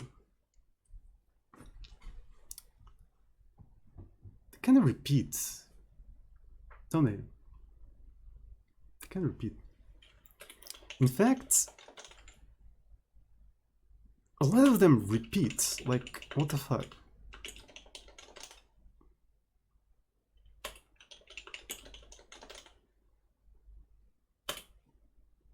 Yeah, and it's very much symmetric. It is very much symmetric. So, and this is basically the observation that an algorithm called FFT, fast Fourier transform, uses, right? It exploits this symmetry. It literally exploits, because you really don't have to multiply by all of the values. You can actually cut down the amount of essentially computations in half. You can cut down the amount of computations in half. So the way you do that is kind of interesting, actually. It is kind of interesting. You want to consider odd and even frequencies. Let's consider only the even frequencies. Actually, not even frequencies, but even samples, right? It's really important to distinguish samples and frequencies, right? So as an input, we get samples, and as output, we get frequencies. And the fun thing is that you can convert back, right? If you know frequencies, you can quite easily just like do this, right? Why not? So that's actually possible. But anyway, let's consider the even samples, right? Let's consider the even samples. So it's going to be s I plus 2, right? And I'm going to print this thing like that. For the frequency, let's actually consider the even samples for the frequency 1, right? For the frequency 1. And let's print them like this. So this is going to be sinf 2 pi t and the frequency f. So let's try to run this entire thing. So we also have to compute the t, otherwise it's not going to work. Right, so we probably don't want to do any of these things. So here are the samples. I would love to maybe limit their size because they're too big. They're kind of too big. And on top of that, let's maybe print the frequency for which we're rendering all of that. 0 to 0, so this is going to be that. This space shouldn't go there. There we go. So this is the frequency 1, the 1 hertz, and that's basically the even samples for that specific frequency. So now let's actually consider a different frequency, frequency on the second half, right? So essentially, if we have 16 frequencies, so let's actually put them like this. So this is sort of like 4 frequencies. Oh my god, it's painful. It's painful. So this is 8, and this is 16. So in effectively, what we do, we kind of split the frequencies in half, right? So we split the samples in odd and even, and frequencies in the left half and in the right half. So right now we're looking at the frequency 1, which is located here. We're not looking at 0's 1 because it's not particularly interesting. We're looking at 1, right? And the samples for that specific frequency is this. So now let's actually take at this frequency, right? At this one. So we can find that frequency by actually adding half of the samples or half of the frequencies, right? So n is amount of samples and amount of frequencies. How many samples we have, this is how many frequencies we can measure effectively, right? That's quite important to remember. And if we try now to print the samples for that specific frequency, right, we may notice something interesting. They're the same. for the even samples, the first half of the frequencies is the same as the second half of the frequencies, right? For all of the even samples, even, specifically only even ones, these frequencies, these values are going to be the same as this one. So, but it's not particularly the case for odd ones, right? So if we do the odd ones, right, we start with 1, that will effectively give us the odd ones. They're not particularly the same, but they're actually negative of each other. So on the left half, whatever the value you have, on the right half is going to be just negative of this. But they're still kind of, by absolute value, they're kind of still the same. They're kind of still the same. Which means that we can cut the amount of all of the computations in half, right? By iterating only the first half of the frequency, because then we can derive the second half of the frequencies from that. So we can literally split this stuff in half. So let's actually give it a try. Let's try to do that specifically. So so the algorithm here we have is like iterates all of the frequencies. We iterate in all of the frequencies, and in here we're going to be iterating only half of the frequencies. So this is going to be f. We're starting from 0 and half of that. So there we go. And we are starting iteration like this. So we set this thing to 0, and I think we're going to set f on the other half to 0 as well. So we're computing left half of the frequencies and right half of the frequencies simultaneously. Right, so here we are considering even indices, right, considering even indices, and then we take c exponent I, and we just do out f plus, right, out f plus, and since out f plus n2 is the same, right, is the same, we can just, yeah, well, we have to multiply it by the input in here, right? We can just say this is equal to that. Yes, yes, yes.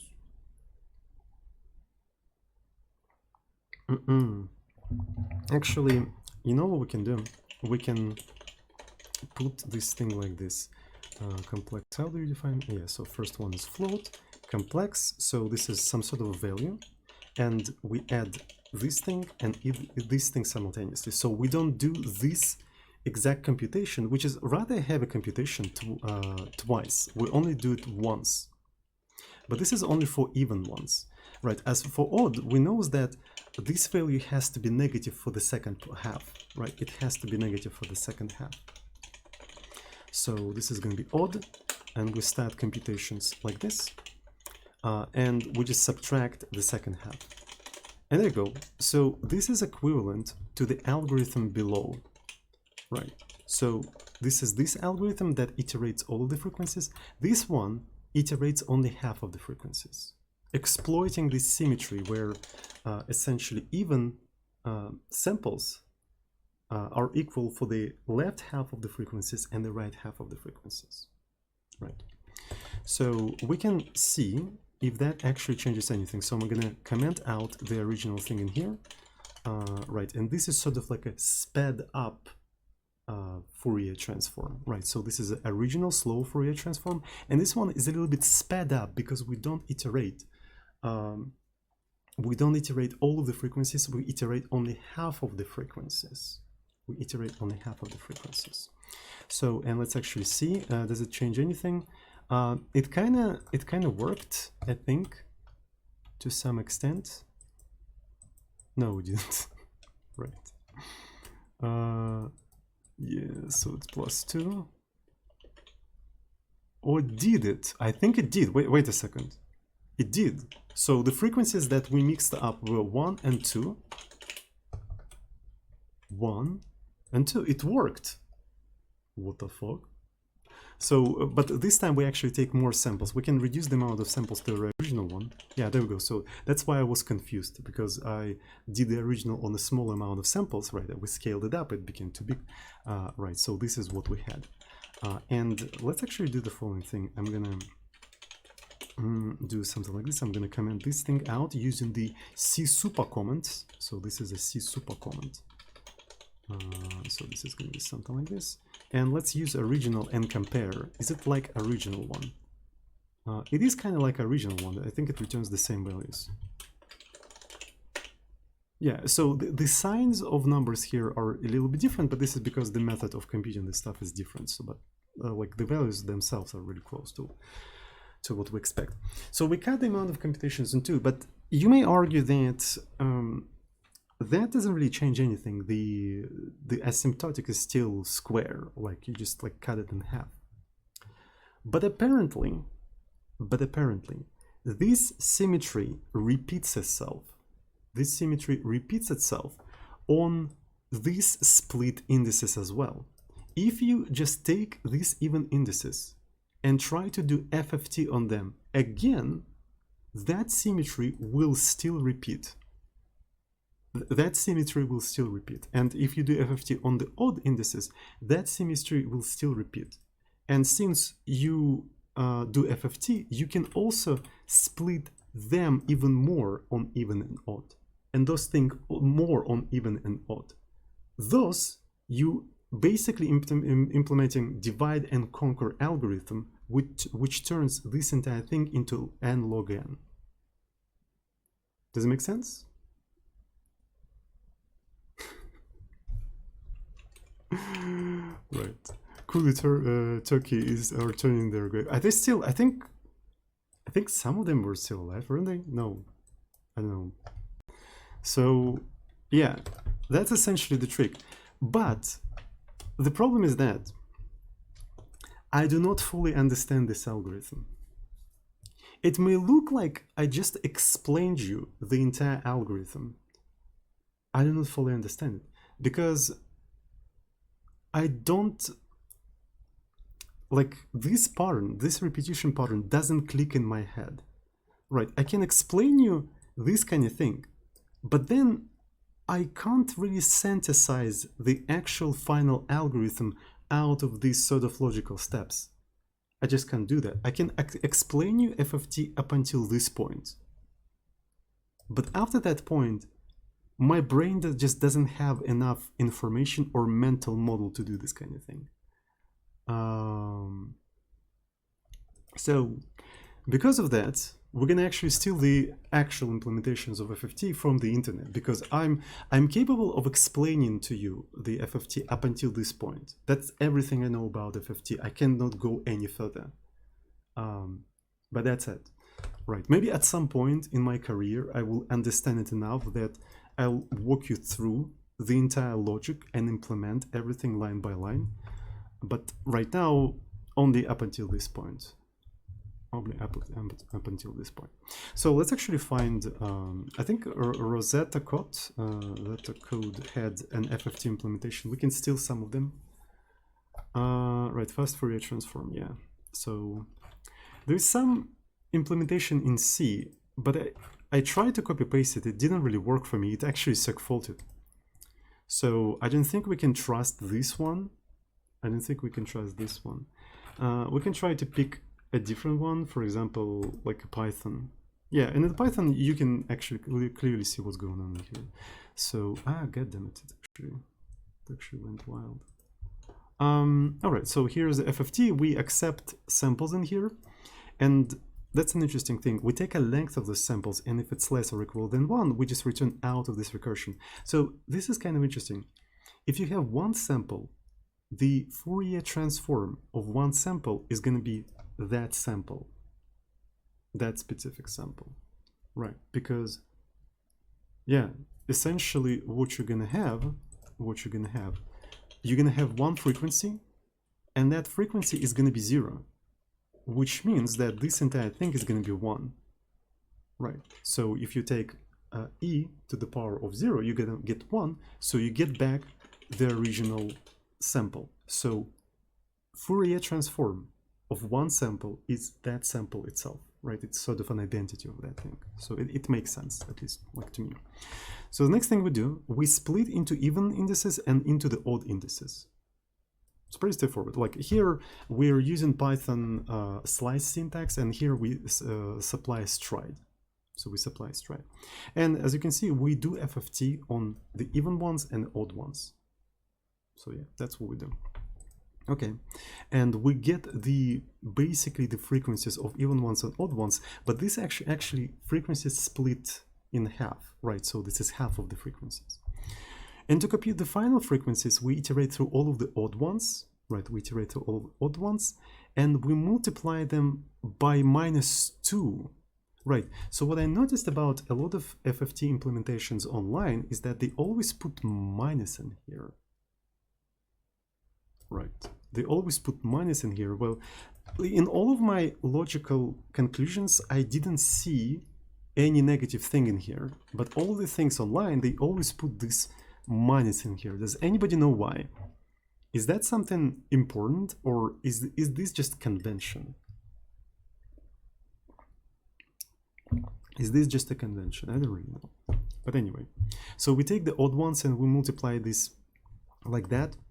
Interestingly, we only multiply it by t, right? We only multiply it by t. K over n is basically t, because if you take a look, we iterate him from 0 to n, and t is I over n, so it's a value from 0 to 1. So in here, we iterate from k to half of the n, though, half of the n, and we divide it by n essentially, right? So that's basically what we have.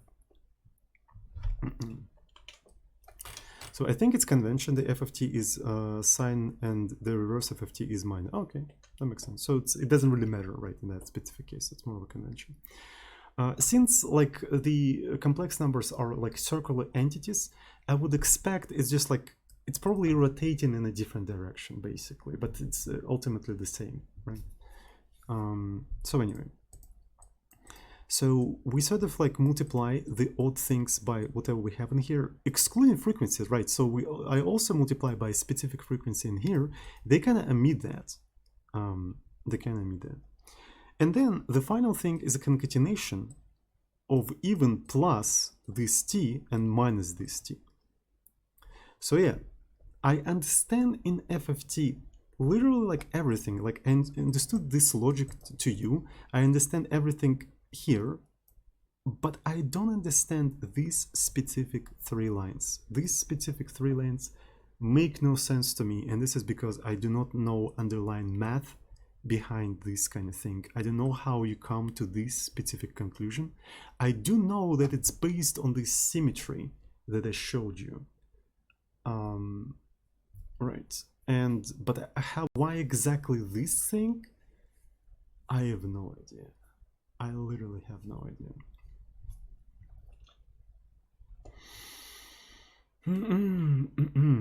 All right. So, and this is probably what we want to implement instead, because using FFT in our case is going to be very important. It's going to be very important. So start and frequency. No, the third parameter in here is the step, with which step you take in elements. Is there a slow Fourier transform to compare to? Yes, here it is. This is the slow Fourier transform. I don't know if it makes sense to compare them. So one is n squared, another one n log n. So it's actually like, you know, pretty significant speed up. Alrighty. So let's try to maybe implement that. So maybe I'm gonna go ahead and first implement DFT. And in here, we're going to accept in, n, and complex out. So what I want to do, I want to just like, well, in here, I think we're going to be just accepting this kind of stuff. And I just want to factor out the original thing in here. I just want to factor out. Yep, so that's cool. So we factored out. And let's try to implement FFT. So FFT is probably going to have this similar signature. Okay. And let me see. So the thing is, can we easily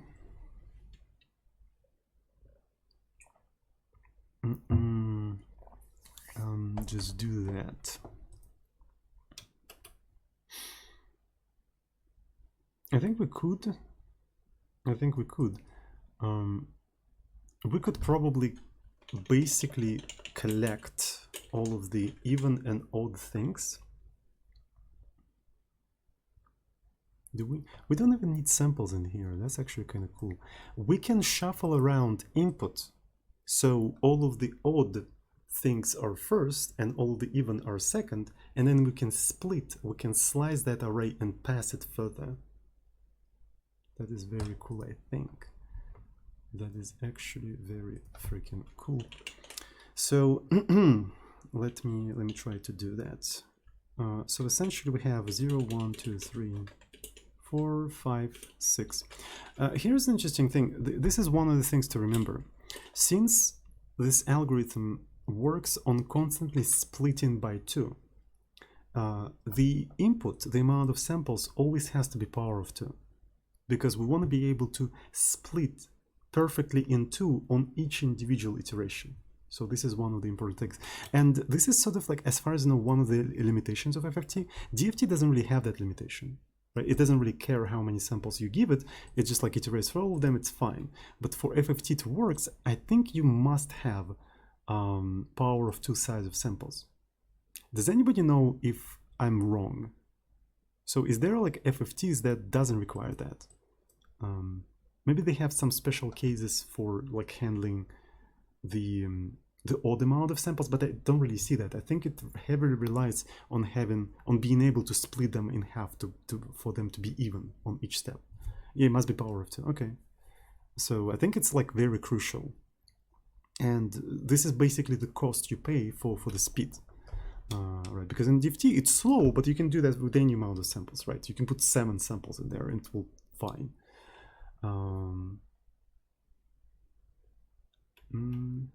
Okay, so yeah, now let's go ahead and do that. So how can we like keep all of the evens in one place? So essentially I can basically iterate. All right, so chat suggests to use the stride instead, which is rather an interesting idea. So let's give it a try. Right, so this is basically a stride. And it's kind of what we do in Python version anyway, right? Don't we? I think we do, kind of. Essentially, right, so we want to do FFT. Right, we supply n.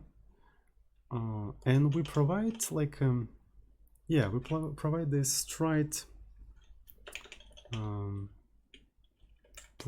I suppose, right? Because initially when we call to FFT, we're going to provide stride 1 out n. That's what we're going to do. We're going to provide stride 1. So then we do FFT stride, and out, I suppose out is going to be the original thing. But n is going to be divided by 2, right? Because we have less elements in there. So, and this is going to be odd, right? So this is odd. Yeah, it's actually even, I'm sorry. It's actually even. We can even do something like float even in, right? So it's going to be a pointer. And that's how we compute this entire thing. And then if we want to compute odd, we just do +1. We just do +1. Though, by the way, in terms of stride, I think the stride has to be actually multiplied by 2. Alright, I think it has to be multiplied by 2, and this one has to be not just +1, but actually +1 stride. Yo. Alright. So this one is going to be multiplied by 2.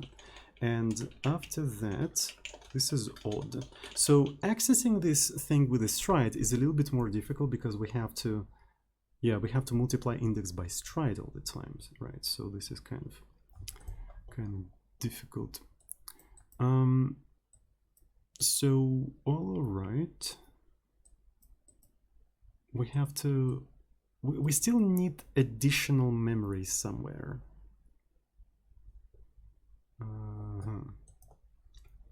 we still need additional memory somewhere, so let me think how we can do that. And by the way, out has to be plus m2, right? Because we're saving into the opposite things.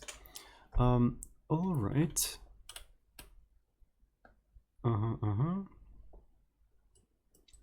So odd are gonna be the same effectively, don't they? Odd are gonna be the same. It's just like, can we do that without an additional memory? Can we do that without an additional memory? I feel like it's kind of hard to do that without an additional memory. Because after we are done with odds, right, we have to iterate like halves. We have to iterate halves. So this is going to be size t and n2. And we have to take, so let me actually do something like this.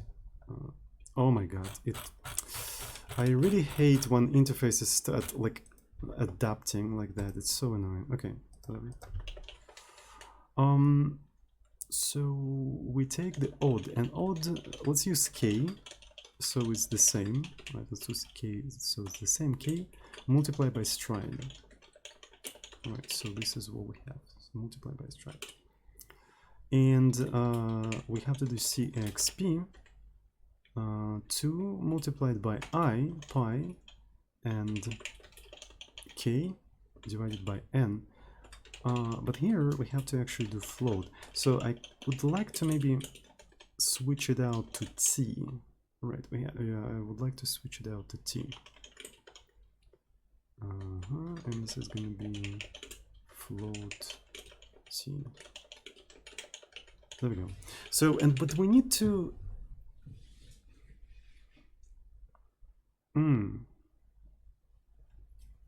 That one is interesting. We kind of need to save that. But we don't really have to. Like, it's only Python that uses intermediate thing. We can save that stuff into intermediate variable. Like so. All right. And then we're iterating evens so we're iterating them with the same k. Right, we're iterating them with the same k, so we can do so the out k is equal even k stride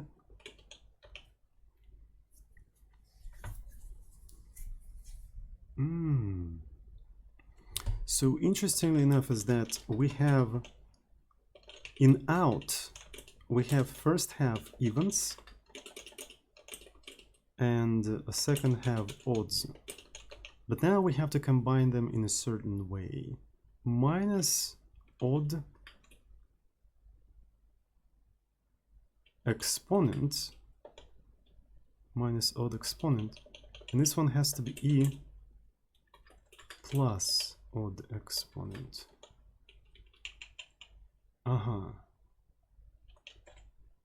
So that means that out k plus n2, so this is the value. So that means we can essentially sort of like swap it out. Right, so this is what we originally have. This is what we originally have. We can take O on each iteration. We're iterating these things by pairs. And essentially we can compute V O of X, and after that we can take E. But we also need to save that E. Right, we can compute this thing, and then we can take E, which is original thing in here, and original thing in here, and essentially K is gonna be plus, maybe even B. So there's no stride in here. E plus V.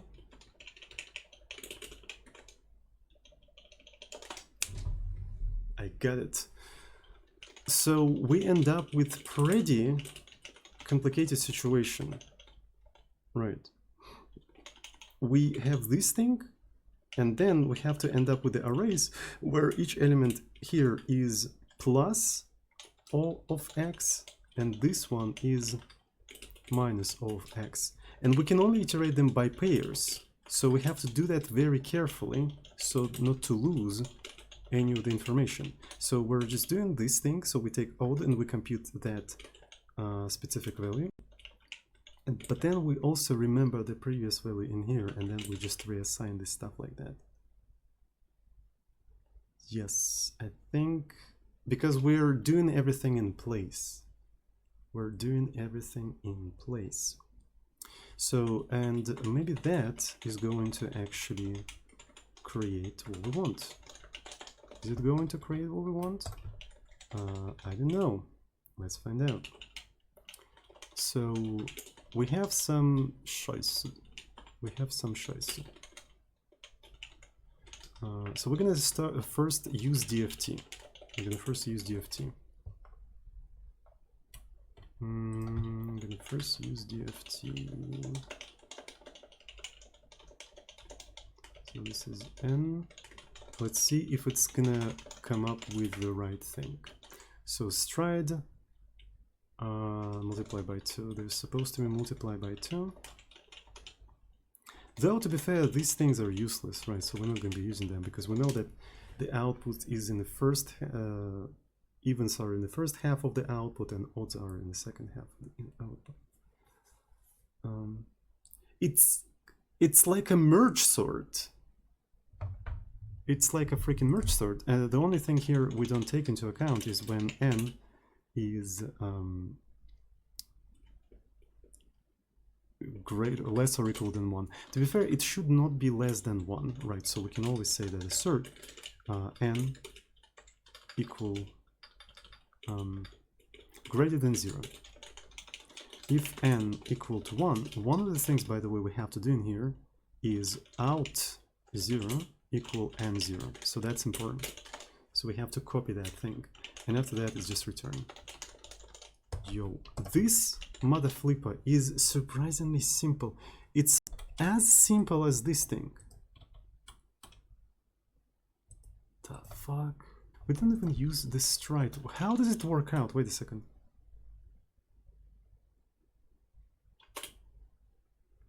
The only reason it works, we barely use stride within the computational. This is so cool. We barely use stride within the computation of the indices. It's only needed to do these quick offsets, and the actual setting of the values is happening in here. Yo, what the fuck?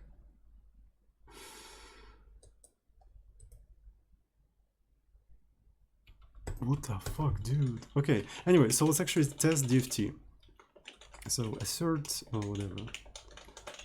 Let's introduce that.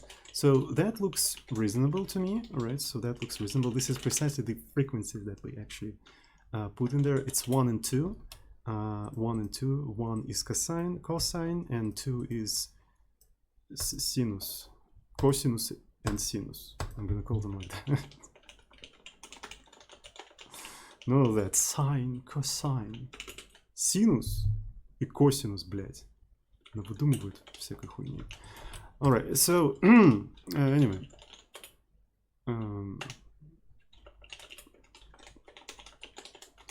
So f of t. Okay, so you have to provide the stride. And the stride is gonna be 1. Right, the stride is gonna be 1.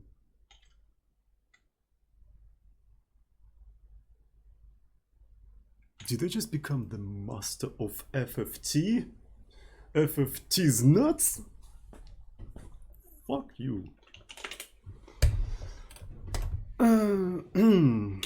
Anyways.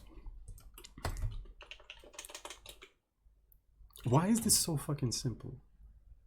Okay, can I mix up more frequencies, please? Can I mix up a little bit more frequencies? So how about some cosine, but this time is 3. So it's going to be f. And yeah, it kind of worked out. We can even do like 16. So yeah. And we can even do 64. Yes, yes, yes. So it still works out. Surprisingly, it works out.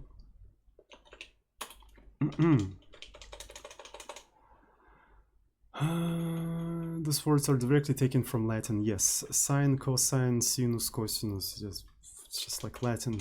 It's just like different people say it with different accents, right? So they all say it with their local accents. So everyone speaks Latin anyway. It's just like all of the languages are Latin, but with different accents.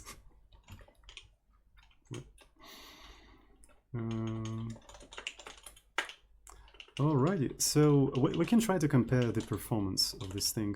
At which point the performance becomes unfucking bearable, mate. So if I try to use 1024, that's how fast FFT goes. This is how fast it cranks that Soldier Boy. So, but if we do DFT on, this doesn't even work. So let's actually copy paste this stuff. So this one will do DFT. Look at that scheiße. Look at that scheiße. What about 248? So almost a second. What about this? This is your DFT. This is DFT. This is FFT. This is FFT. This is DFT. So that's the difference between them. Like this, that's how bad it is, right? So naive approach is really, really bad. So we can multiply by 2 even more. So, and if we take a look at this thing, so it's basically quadratic, right? So it's n squared. It is n squared. So 8 seconds. F of t.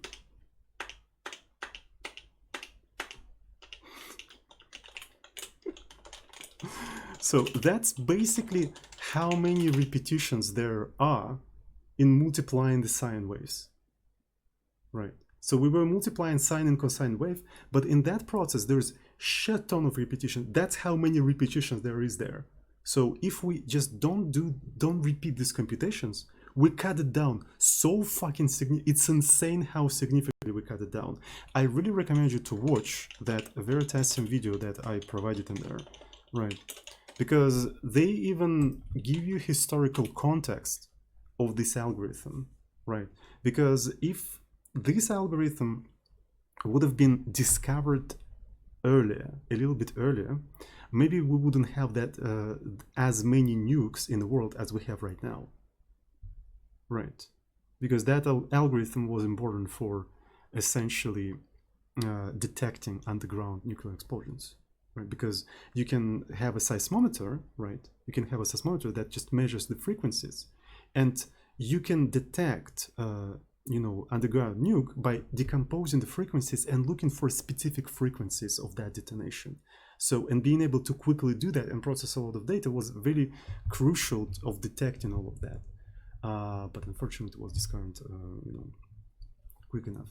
It was discovered by Gauss, but but then forgotten and rediscovered. Yeah.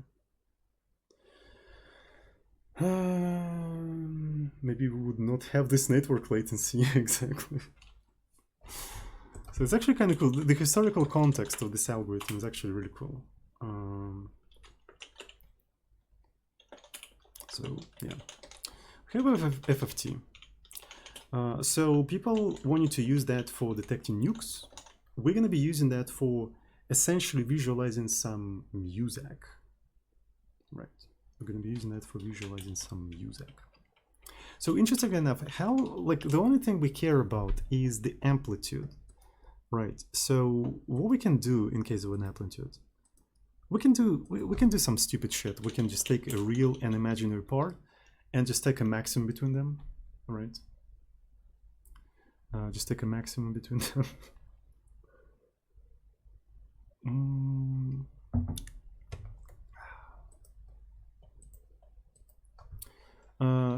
What does the current visualizer work? I mean, so it just displays the current wave. It just displays the samples. So yeah. Anyways, so let's go ahead and try to port this sort of stuff to our visualizer. Right. Let's see if we can do anything useful in there. Let us see. So here is the implementation that we're going to be using here. So we need something like complex. So these are the samples. Interestingly, maybe we need to introduce something else in here. So let's say we're gonna call it Frex. So, and we want to have maybe 100 maybe 64, right? So let's not have too many of them. Let's have like 64 of these things. And we're gonna have just a float, right? And it doesn't really matter. So the way we're gonna handle all of this scheiße, is essentially we're gonna see if frames is greater or equal than the array length of the frequencies. So we might as well actually, let's just literally have complex outs and inputs 64. So I'm going to do a very stupid thing. So we've got some frames in here, right? So we got some frames. And maybe what we're going to do is just maybe even in, you know what, I'm going to have n. Let's find n 64 and this is n. So and then frames is going to be equal exactly to n, and we're going to iterate through all of these things. We're going to be iterating through all of these things. Do I still have that frame thingy? I think I should actually bring it back because I think it was useful. Left, right. Left, right. Frames. You know what? I think if frames is less than n, we're gonna just exit. We're gonna ignore this kind of frame. So, and then what we're gonna do, maybe we're gonna say frames buffer data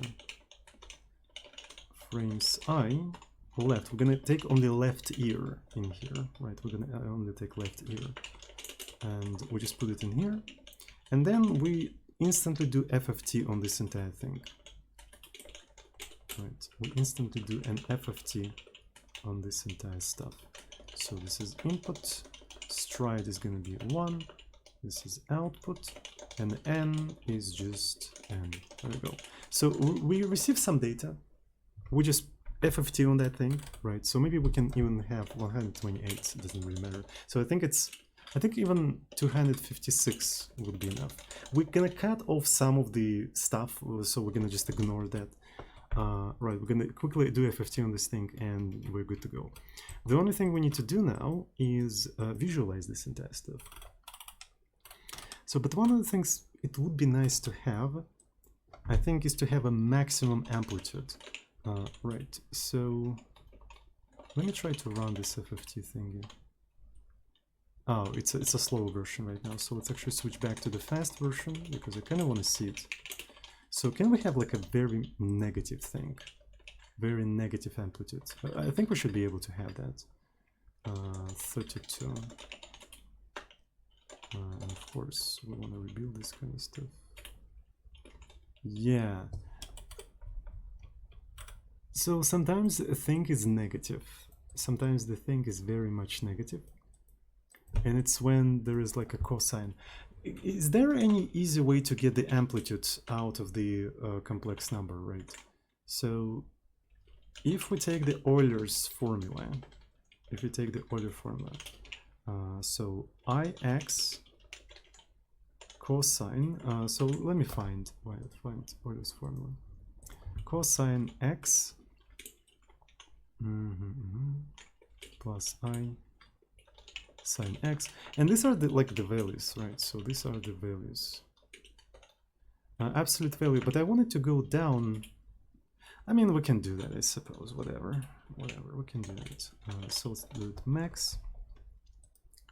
Let's do the max, and essentially after we did the FFT, we're gonna iterate this entire thing.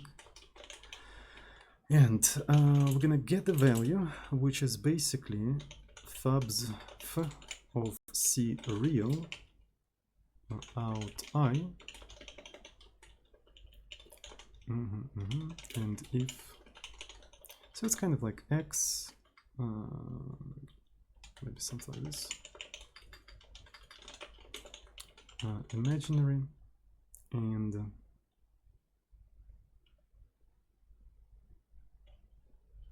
use apps value. Okay. If let's call it max amp. If max amp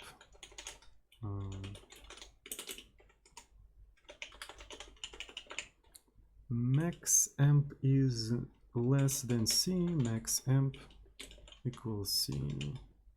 I might as well actually reuse C twice. There we go.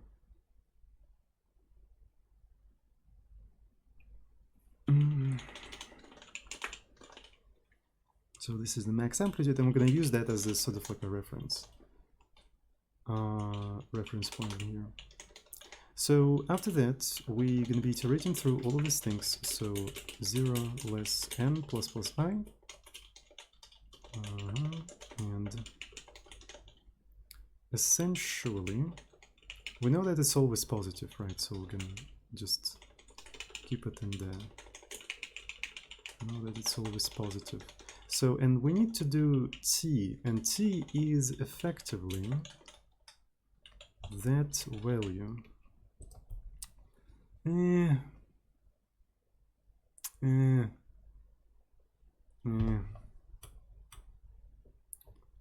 Oh, what? I want to have some sort of a function that accepts the float complex and just gives me this choice. You know what I mean? You know what I mean? Kind of want to be able to do that. So float A, float B, right? If A less than B, return B, otherwise return A, right? So I wanna have something like this, but I don't know how to. Let's call it amp. Yeah, I think that's a good one, amplitude. And essentially, I can just do amp of out I, and if this one is bigger, I'll just do it like that. Right, so finally, I think I found what I want. So this is amp, and we're good to go. So after that, I can take amp of the out I and divide it by max amp, and that's it. That's it, that's it, that's it. So, okay, that's cool. So let me try to do that. Let me try to reveal that, and let's go to this thing. So we don't have a pi. We don't have a pi. Let's actually have some pi. So f of t, and this is a global pi. Just gonna put it in here. So we need to have a math library. So out. Oh yeah, this has to be just the complex number. What else do we have in here? Fabs. Huh? Oh, it's abs. Is that what you want? Wait, what?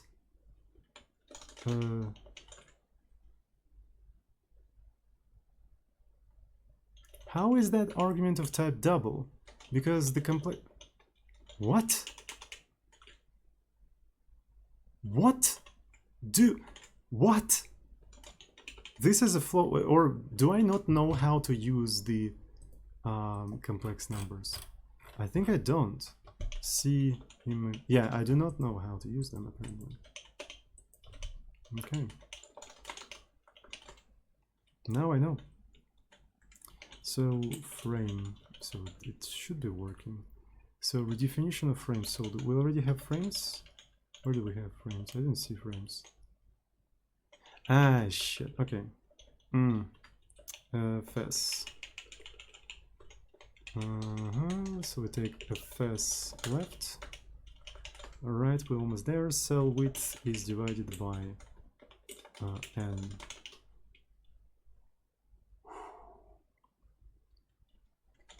Okay, so that's something.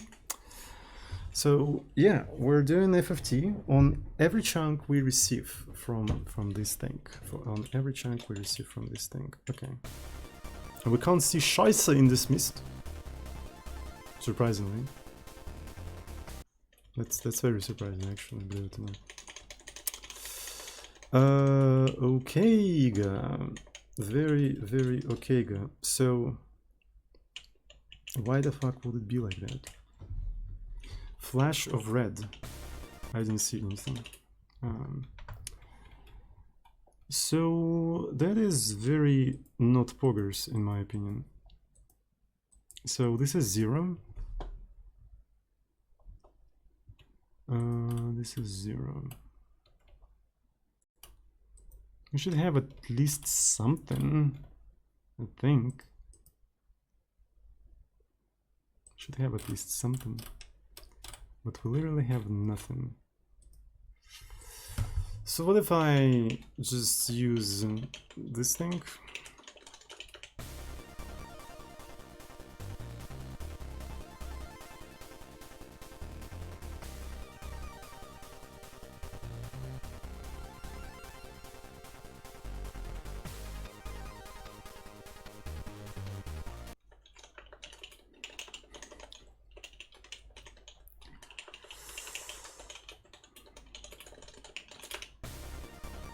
I need to redo this entire thing.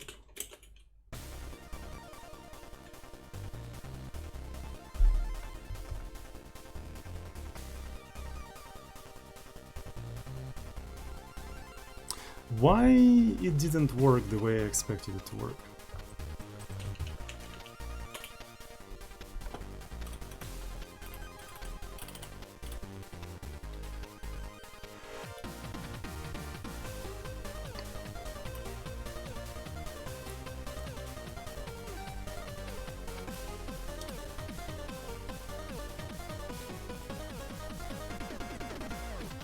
Because max amp, right? I'm just looking for maximum.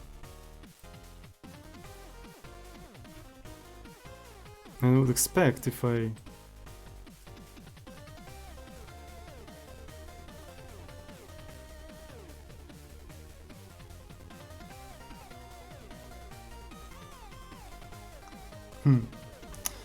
Okay. I'm gonna call it a win then. So, and we can continue working on that further, right? Maybe we can attach more other things there. Because you can take this value and you can actually animate however you want. right? You can actually make it however you want.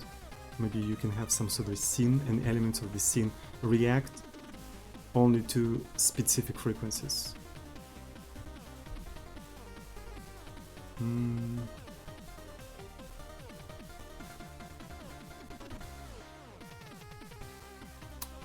But the frequencies are completely wrong. Maybe, but they look cool. So, people are suggesting a lot of things, but you guys don't realize, I don't understand why this thing doesn't work. So... Oh, I know why. Alright, that makes sense now.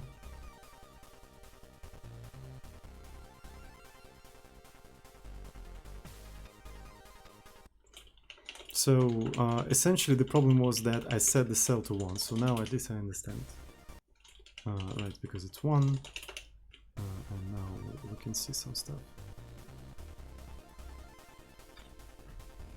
So that's cool. That's cool.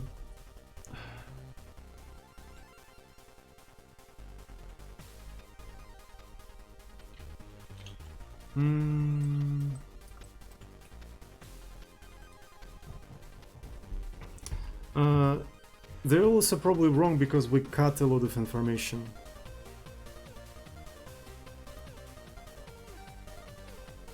It is mirrored currently. Well, yeah, because I think that's how FFT works.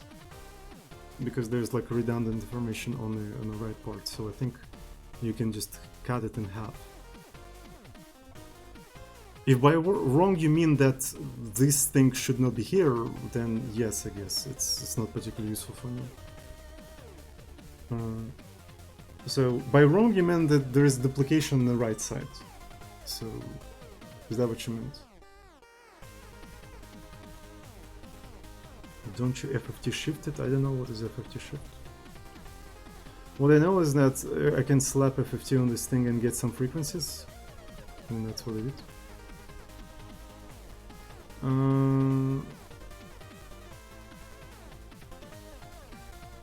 So that's actually very cool.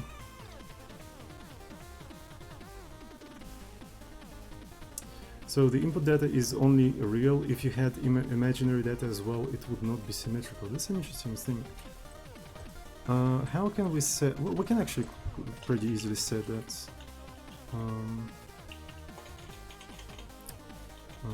I suppose we can just do... Like if we duplicate it, literally. Something like this, right? Let's give it a try. No, that's probably not what you meant anyway.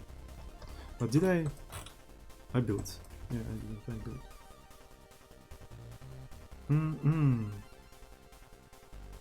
Though it does produce something. It's kind of weird, actually.